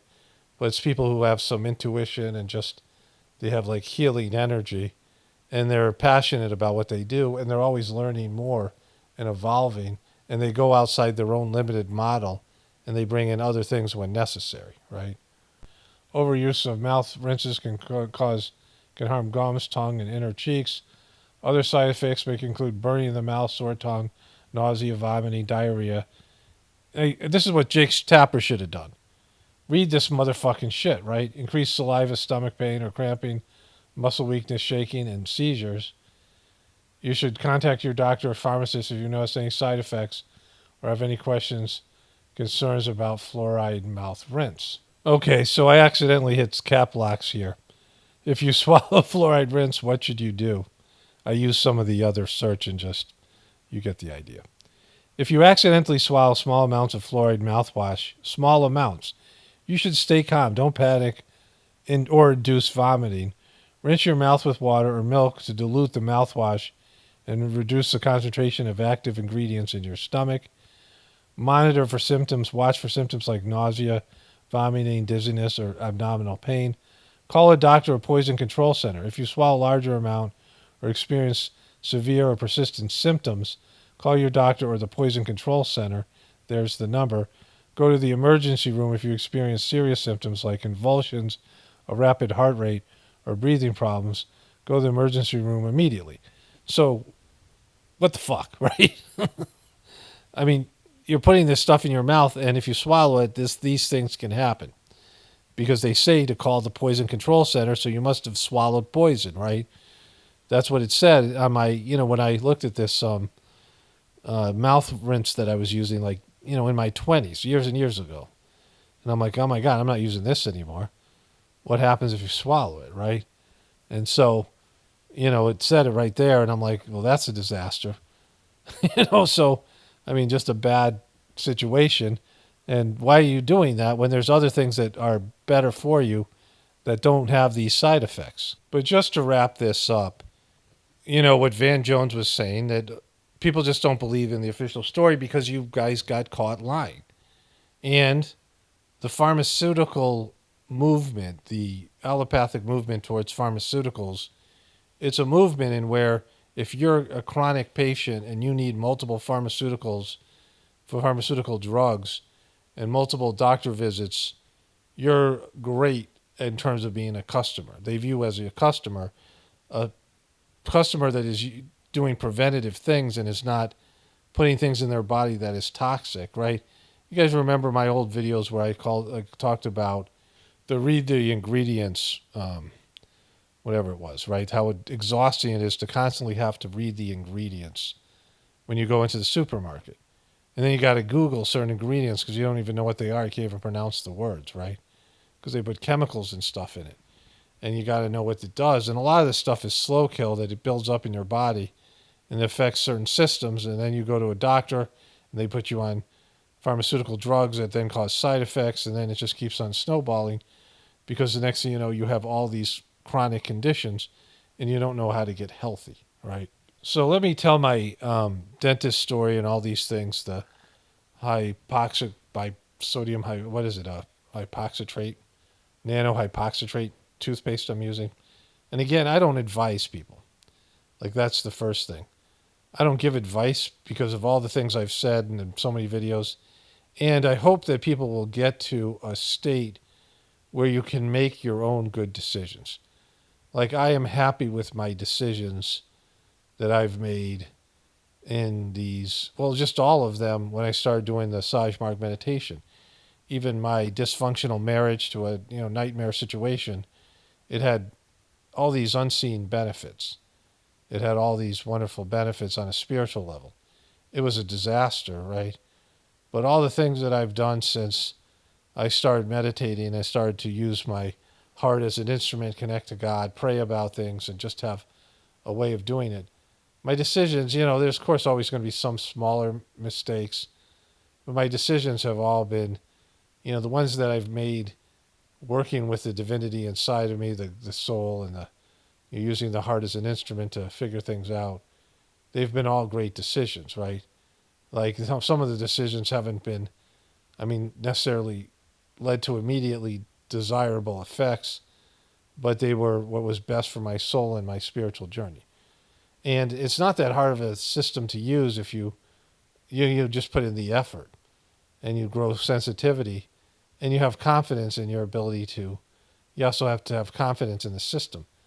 But when you use a system like that where there's, divine intervention or divine connectivity, and you connect with the spiritual side of yourself, then, as you make these decisions more and more, the more you use a system, the better you get at it, just like anything else. And there's a point where you just are always going to be on the right side of things, unless your ego interferes. Usually wrong decisions involved, almost 100% your wrong decisions involved your ego wanting to do something that's not good for you, right? Tuesday Paul screwing over Thursday Paul, right? Like where you're making a decision that later down the road it's going to harm you. Like smoking cigarettes, like you enjoy the nicotine, you enjoy the effects of drugs and alcohol and things that are poisonous to your system. And so, you do risky behaviors, you gamble, whatever it might be, bad decisions that lead to other negative effects down the road, right? It's because your ego wanted to do those things. You have a compulsion, you have an addiction, your ego has an addiction, right? And you're disconnected from your spiritual side, and you do things that you know to be wrong, and they have the effects that those kind of things always come with, right? And so, I hope we have a day where everybody's doing what I'm doing, but in a better level, like, even more advanced than what I'm doing and what people who've been doing, spiritual people have been doing forever, where you connect with your soul, and then everyone knows what the right thing is, and there's no politics, there's no bullshit stuff going on out there. There's no immorality. Like, you don't do things that are going to poison the environment or poison and hurt other people just because you want to make money. Like, you won't do wrong shit like that. You won't do criminal behavior. It's just that your heart won't let you. Your conscience, your empathy, you're connected to your higher nature that exists in your heart. Your heart, love and compassion and empathy, and your conscience and things exist there, right? So after I got COVID, I started to invest in my health. And I don't know if you guys remember, but I went to the doctor, and I went to a chiropractor who was like sort of a holistic healer and did other things. And they sent my blood out, and they had this thing, it's they used to do muscle testing. I've seen it done a couple ways where, like, you hold something in front of your stomach and you pull down your arm. You try to hold your arm out, and if it makes you weaker, then you're not supposed to have it. Your stomach's where you absorb energy. Like, I've seen that done by, like, New Age doctors, people with a spiritual proclivity. But this guy had a way of muscle testing, which was a machine that hooks you up, and it tells you, what things that your body needs and what it doesn't. And he did this with all these different supplements as well as doing blood testing. But when I came back, my testosterone level was low. My immune system was operating like at a 2 out of 10. And then just across the board, I was pre-diabetic. I was having problems with my thyroid. Just all these things, right? And, when I just couldn't get better, and I wasn't having COVID. My body was just wrecked. And, I had started having heart issues. I got the first COVID, and then I got Omicron, and then I got the last one. And, it was a much weaker one, but I slept forever. And it just, each one of them took a, toll on me. I'd get better, and then I would, have these issues. And, I don't remember the last time I got the flu. Like, I think I got the flu once or twice in my whole life. And then I got COVID like 3 times in like 2.5 years, right? It was completely fucked. But as I started to do supplements, and eventually I'm going to do a video of all the things I've been doing, and, some of them are more, it became obvious like how great they were for me, like immediately. And some of them, I think they've been helping me. It's hard to say because when you start doing a lot of different things, and, some of them, might not, when I'm feeling better and I'm taking various supplements and doing various things, then, it's hard to say that this thing is working because but nothing made me worse, right? And, I've started exercise. I had the heart issues. I had a rapid heartbeat. I had the time I took way too much niacin. I was taking way too much niacin, and that caused like heart palpitations. I didn't know there was a side effect. That was a whole misunderstanding. And then I had some issues that where like my heart would have a regular heartbeat, and I didn't know whether it was heart related or nervous system related. I did different things that seemed to help, like resetting my vagus nerve and whatever it was. But the bottom line is, like, I started to exercise more and more. I've bought these dumbbells, and we have a path outside our house. We go hiking. When we travel, we go hiking, different places. And, I made this path like right around our pasture. And I got these dumbbells, these barbells, and I'm walking around like one of these idiots I used to make fun of, like I'm walking fast. And, I started with 2 pounds. Well, first I was doing this exercise that was put out by Marcola. Marcola is one of the alternative medicine people that's been harassed by the system. He's been censored.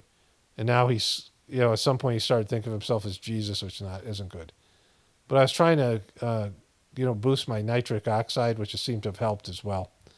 And he had this exercise to do it where you're doing squats, and then you lift your arms, and you lift your arms over your head. And I did it the first time, and I could only do it twice. You're supposed to do 4 sets of it, right? And so I started doing it, eventually got up to 4 times. I was having problems with being dizzy, but that seemed to go away. And then I started to use weights. And I started with 2 pounds at first, and now I'm up to using 3 pounds. But I was walking around the pasture. I started with 2-pound dumbbells and, barbells. I just, doing various arm exercises to get my heart rate up. My wife and I watched this video which said that as you get older, you're getting your heart rate up to a certain level, and your heart changes to like an old heart. But when people are able to exercise, and again, I'm not recommending, it's like for everyone to figure this out for themselves, and you have to do it, you just can't just come in and do it again. I used to play sports so much, and I knew that I just don't like to exercise. Like I like to exercise when I'm doing something else. Like if I'm doing farm work, or I get out of breath, or I'm doing something like that, when I used to play sports, it's much easier for me, and I am able to do a lot more. I'm able to push myself a lot more because I'm enjoying the sport or whatever it is. But as I got older, I didn't do that. My heart rate just wasn't getting up. I wasn't running anymore. I wasn't doing these things. And as I've done that, my health has gotten better, after all the other things that I've done. And now the DMSO, which I'll talk about in a moment. And so I told everyone about my teeth issues, and, I had this situation where I was building up so much plaque beneath the gum line, they were having to do deep cleaning, and then my gums weren't, they were receding, and they weren't, and they did this measurement, and it was like, if you're above a 6, it's really bad, and it means that your root of your teeth is exposed. And I was at 5 or 6 in most of my teeth. So I started to use this new Sonicare toothbrush, like the high-end one. They're like $300, but at Costco had some kind of sale for them. And I thought the one that we had was good enough, but my wife got one that had 2 of them. And I tried it, and I'm like, oh my God, this thing's a miracle. Like she had one and I had one.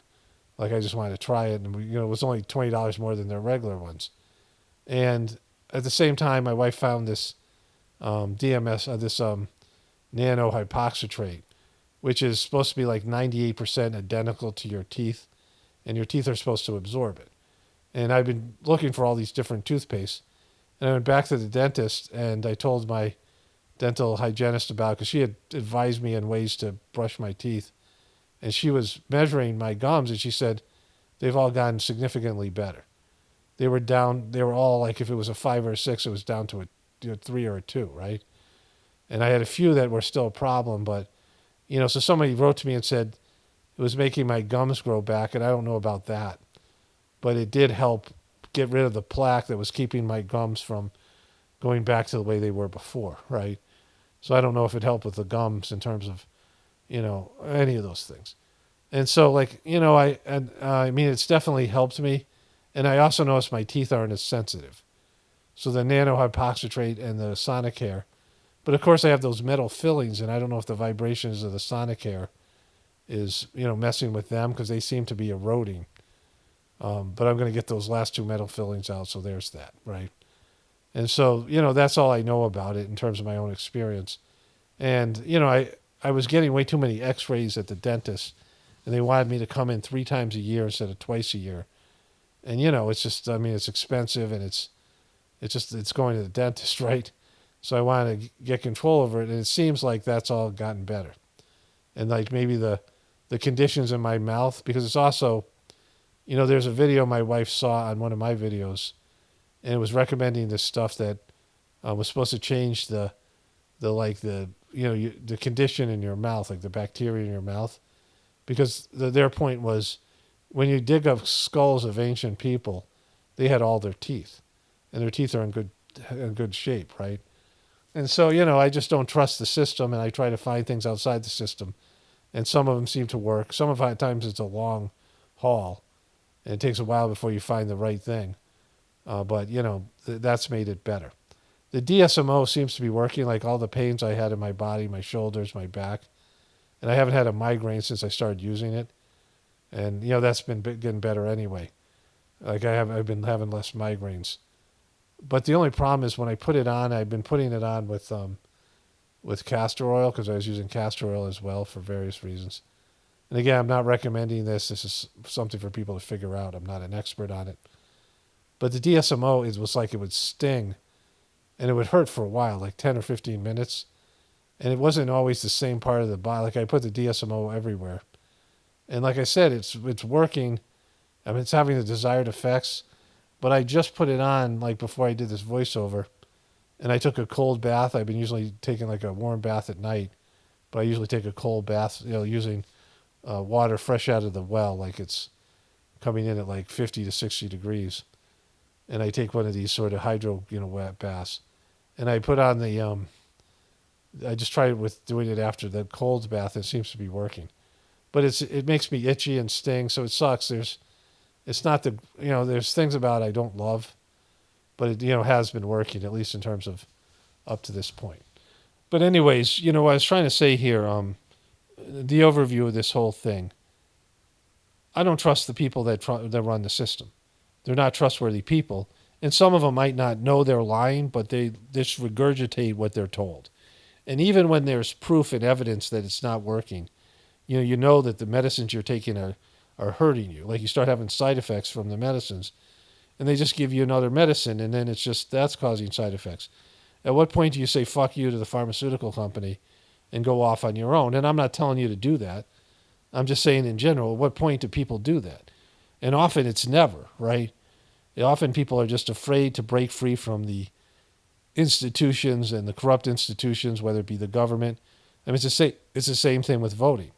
And like I was saying about Kennedy and RFK Jr. and Trump, RFK Jr. really believes in some of these things. It's why I would have considered voting for him if he didn't get all goofy about Israel. But either way, if him and Trump do some of these things, then that'll be at least something. They're not going to save the system, but they'll be going against the corporate giants, and they'll be pushing back against these powerful companies. But I don't see Trump doing that. Like, let's see what happens. Let's see if Trump wins, and then all of you who are Trumpers, this is a way to evaluate. I mean, who cares whether he faked the shooting? I mean, that's a big deal because he's conning you. But who cares about that? What is he going to do when he's president? I mean, we should care about that, but this is more important. Like, if he goes in there and does some of these Kennedy things sincerely, and some of our country things, the country starts getting better, and there's some pushback against these corporate giants, and, some of the evil is pushed back, it's not going to save the country, like I said, but it's something. It's just something moving in the right direction. But if he doesn't do that, then he's a piece of shit, just like the rest. And all you Trumpers are going to have to deal with that. Because if he doesn't do the fluoride thing, or any of these other things that Kennedy's suggesting, and he takes a big donation from Pfizer, or makes deals with all these companies, which is what Trump will do because Trump just gives a shit about himself, then you'll know he's a piece of shit, right? And if he does these things, I'll say, hey, at least he's doing these. I'll retract. I'll say he's not as big a piece of shit as I thought he was. Right? Speaking of which, let's go to some of these ads here. So this is a 2-minute ad by Donald J. Trump that is called Together. What will we do with this moment? How will we be remembered? Look at the opportunities before us. The Naxi pad. This election really isn't about the left versus the right. It's about Tulsi Gabbard, she's a Democrat. we the people choosing our government and the choice between freedom She's posing by Hawaiian Ocean. versus tyranny. Nobody has a chronic disease burden This guy used to be a Democrat, and he's wearing a tie. like we have. Why are we allowing this to happen to our children? Ultimately, the only thing that will save our country He's posing too. is if we choose to love our kids more than we hate each other. Boom. Exactly. Was our hate for each other more than our love for our kids? Who's to say? Who's to say? What is going on here is... This is his vice president. I worry they're going to copyright this with the music, but I'll just cut it out. I mean, it's funny, but I can maybe put this up separately. deeper than politics. It is deeply spiritual. We are being called to rise above the hatred and the fear and the evil. She became some really rich woman. I forget how. Either she married rich or she became something happened, right? This guy's looking like, J.D. Vance got to lay off the McDonald's, right? He's got a weird ponytail there going on. But she was Kennedy's primary donor, and then she became somebody who's speaking on behalf of Trump because of Kennedy joining with Trump. The whole thing is like, this was how they're saying Trump is divisive. But Trump is unbelievably divisive because he's so fucking petty, and anybody that criticizes him, he goes after. And he can't allow people in his administration to tell him he's wrong, and he's, very thin-skinned, right?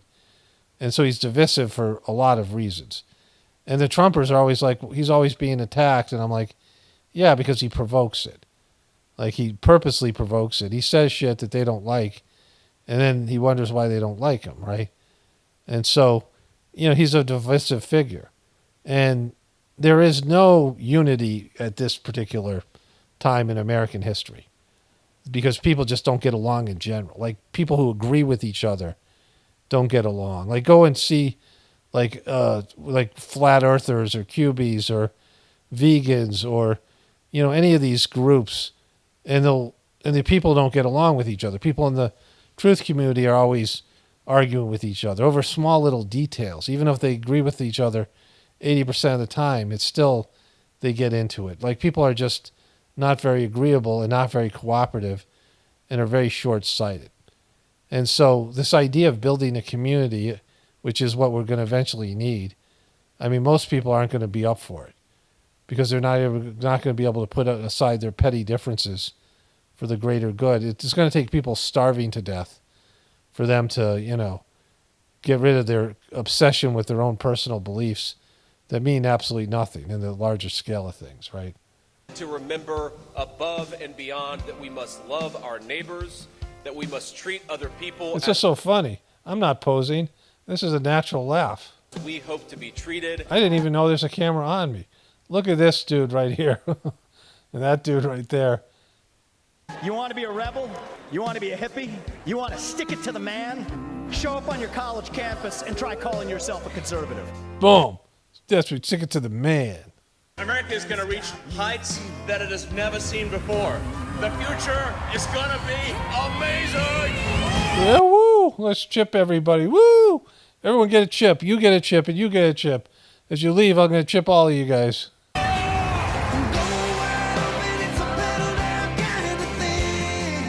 you want healthy children? Don't you want a president that's going to make America healthy again? Boom.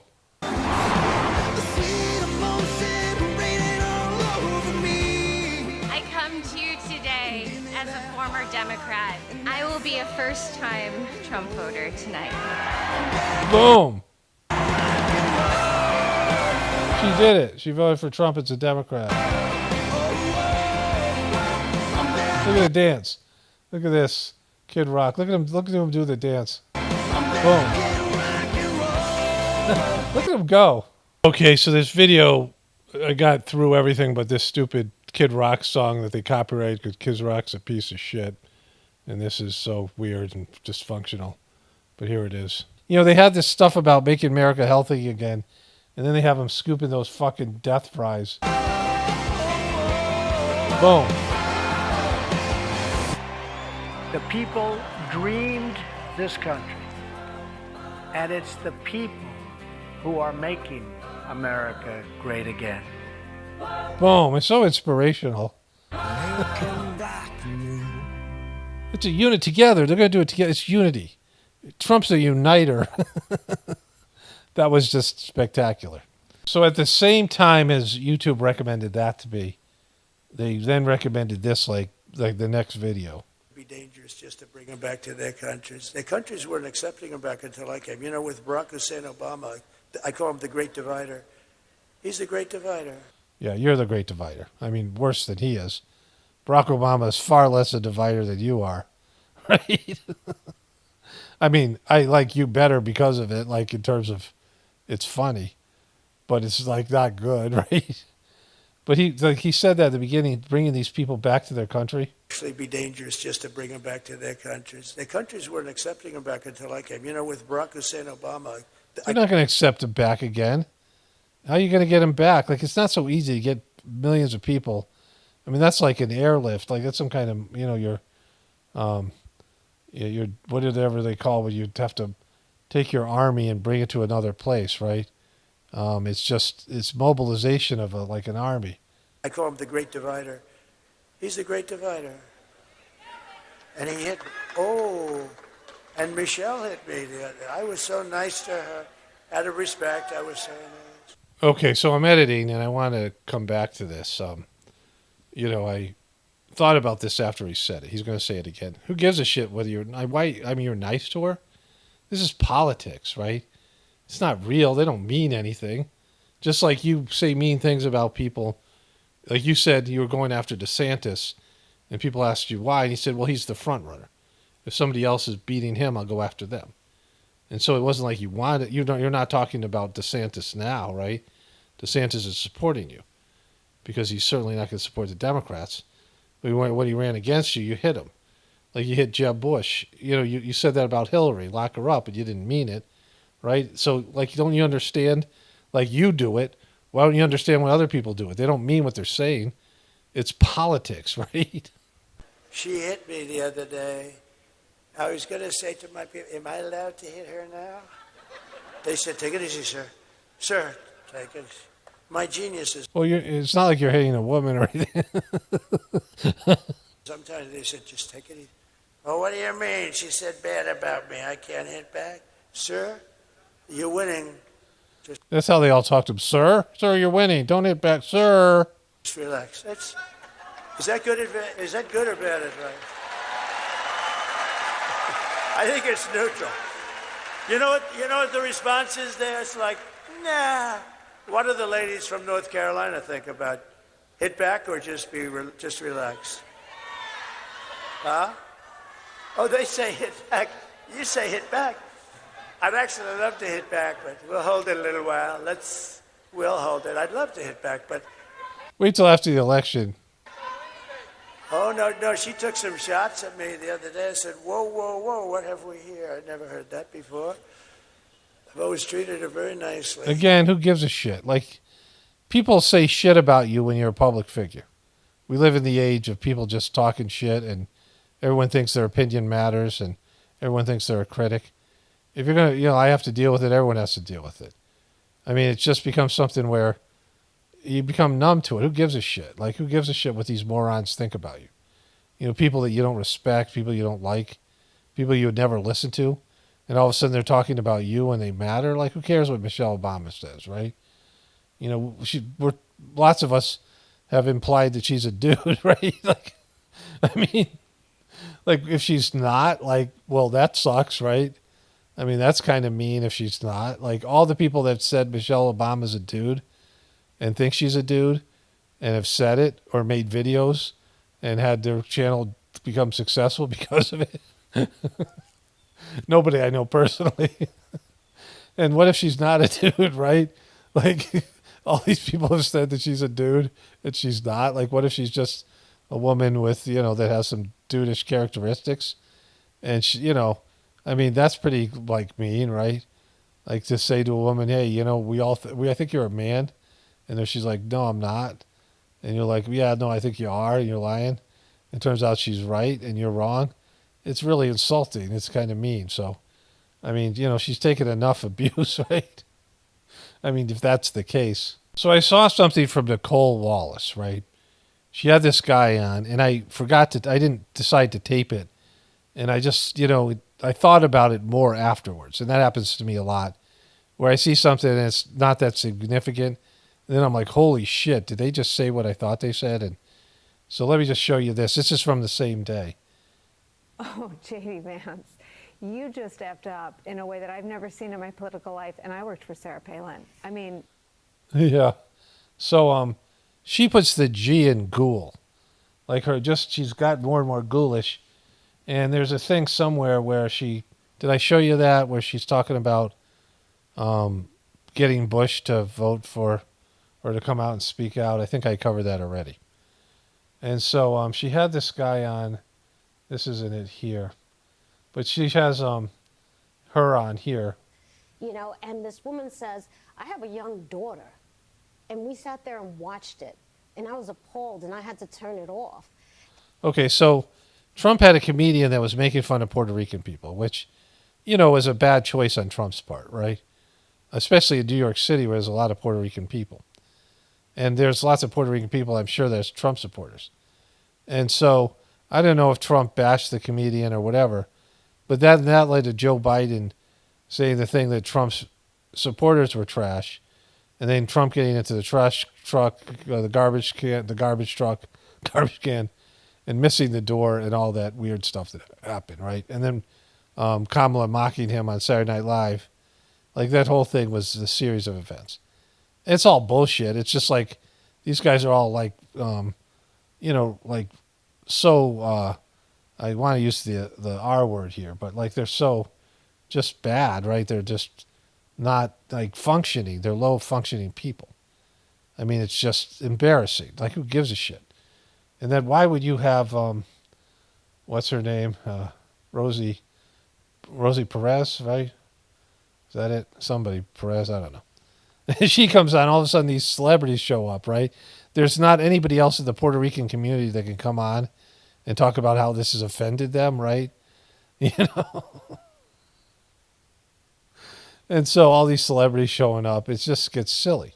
But anyways, Nicole Wallace had this guy on, these two guys on, and I saw something else. They put something else on YouTube, but it wasn't. It was the two guys, but it wasn't the part I wanted. And so what the two guys said was that, or what one guy said was that the way to exercise your power isn't to rebel like the Proud Boys or whatever, these militia type groups. It's to vote, right? If you want to exercise your power, you vote. And I'm like, are you fucking shitting me? First of all, there's almost never any quality candidate. I mean, in my lifetime, there's really no one worth voting for. I mean, in reality. Like, they might help you. There might be some things one guy does for you that the other guy won't, or woman, whatever case may be. But in reality, they're not people that you would want to pick as a leader. Like, you really wouldn't follow these people and shouldn't. Like, Trump is a piece of shit, but people are so desperate for anything that they delude themselves into believing he's more than he is, right? So there hasn't been one good candidate my entire life for president, or, some of these senators. Some are like just slightly better. But in terms of not just their beliefs, but who they are as people. And so there's nobody to vote for because it's completely corrupt. The system has been corrupted by lobbyists and money and special interests. And even if there was somebody good, they would never, like Cynthia McKinney, for example, they'll take you out, right? She didn't sign the paper to support Israel, and she was taken out. So this is Cynthia McKinney talking about the pro-Israel lobby. Now, she was somebody who stood up to Donald Rumsfeld after the big event 2001, 9/11, because, like, was it $13 billion or $1 trillion disappeared? They lost. It was like $9 trillion they just lost, or something like that. $9 billion, whatever, $9 billion. And she was like, where did it go? Like, she was standing up and asking about it when no one else would, right? But this is what she said about the Israeli lobby. Unfortunately, still is. But what I ran into, I bumped into at almost every turn were these special interests. And there's no more special interest that has any more influence than the pro-Israel lobby. And so then when I did outreach, for example, to the Muslim community in the United States, I bumped into the pro-Israel lobby, which of course does not want to have to contend with a politicized Muslim community, which is as large as and is as wealthy as the pro-Israel lobby is in the United States. So yes, I first-handedly and also frontally was assaulted by the presence of the pro-Israel lobby to such an extent. Physically assaulted? Well, politically assaulted, okay, to such an extent that my father had to ask the question publicly, what does Stone Mountain, Georgia have to do with Israel?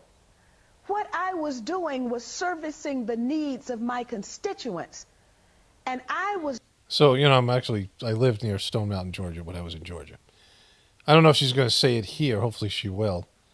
But she wouldn't sign the paper that all these senators have to sign to protect Israel, and they just took her seat. They dumped $1 million into her opponent's... well, let's see if she says it here.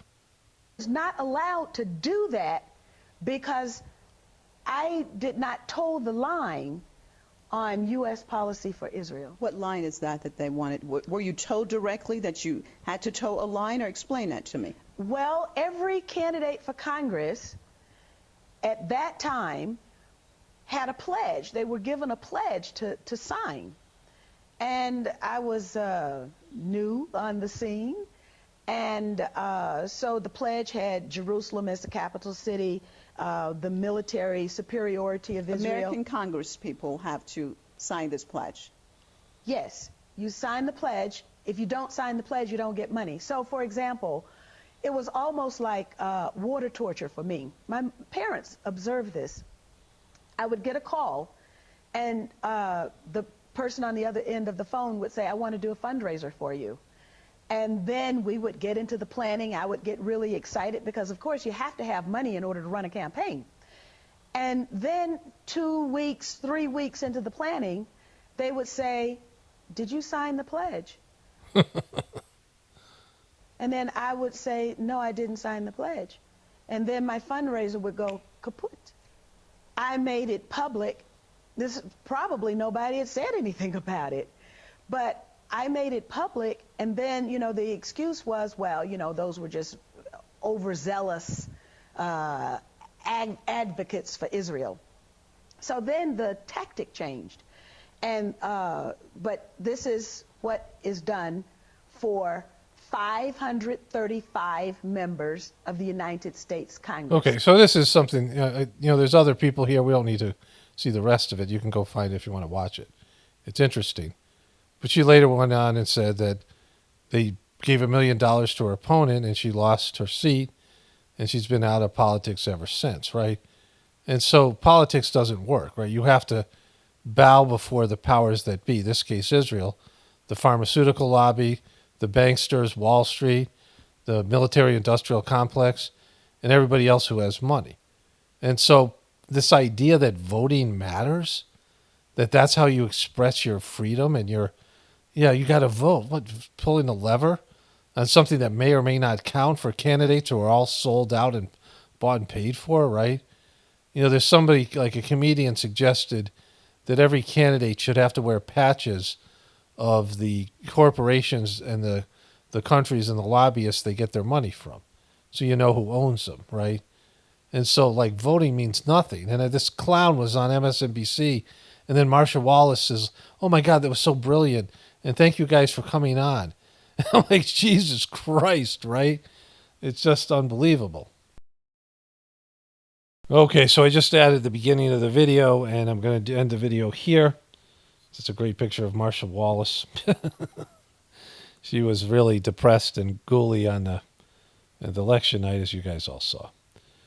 Only spirituality will save this world. It's Paul Romano definitely reporting from the Apocalypse and the Ascension. Everyone have a blessed day and be grateful.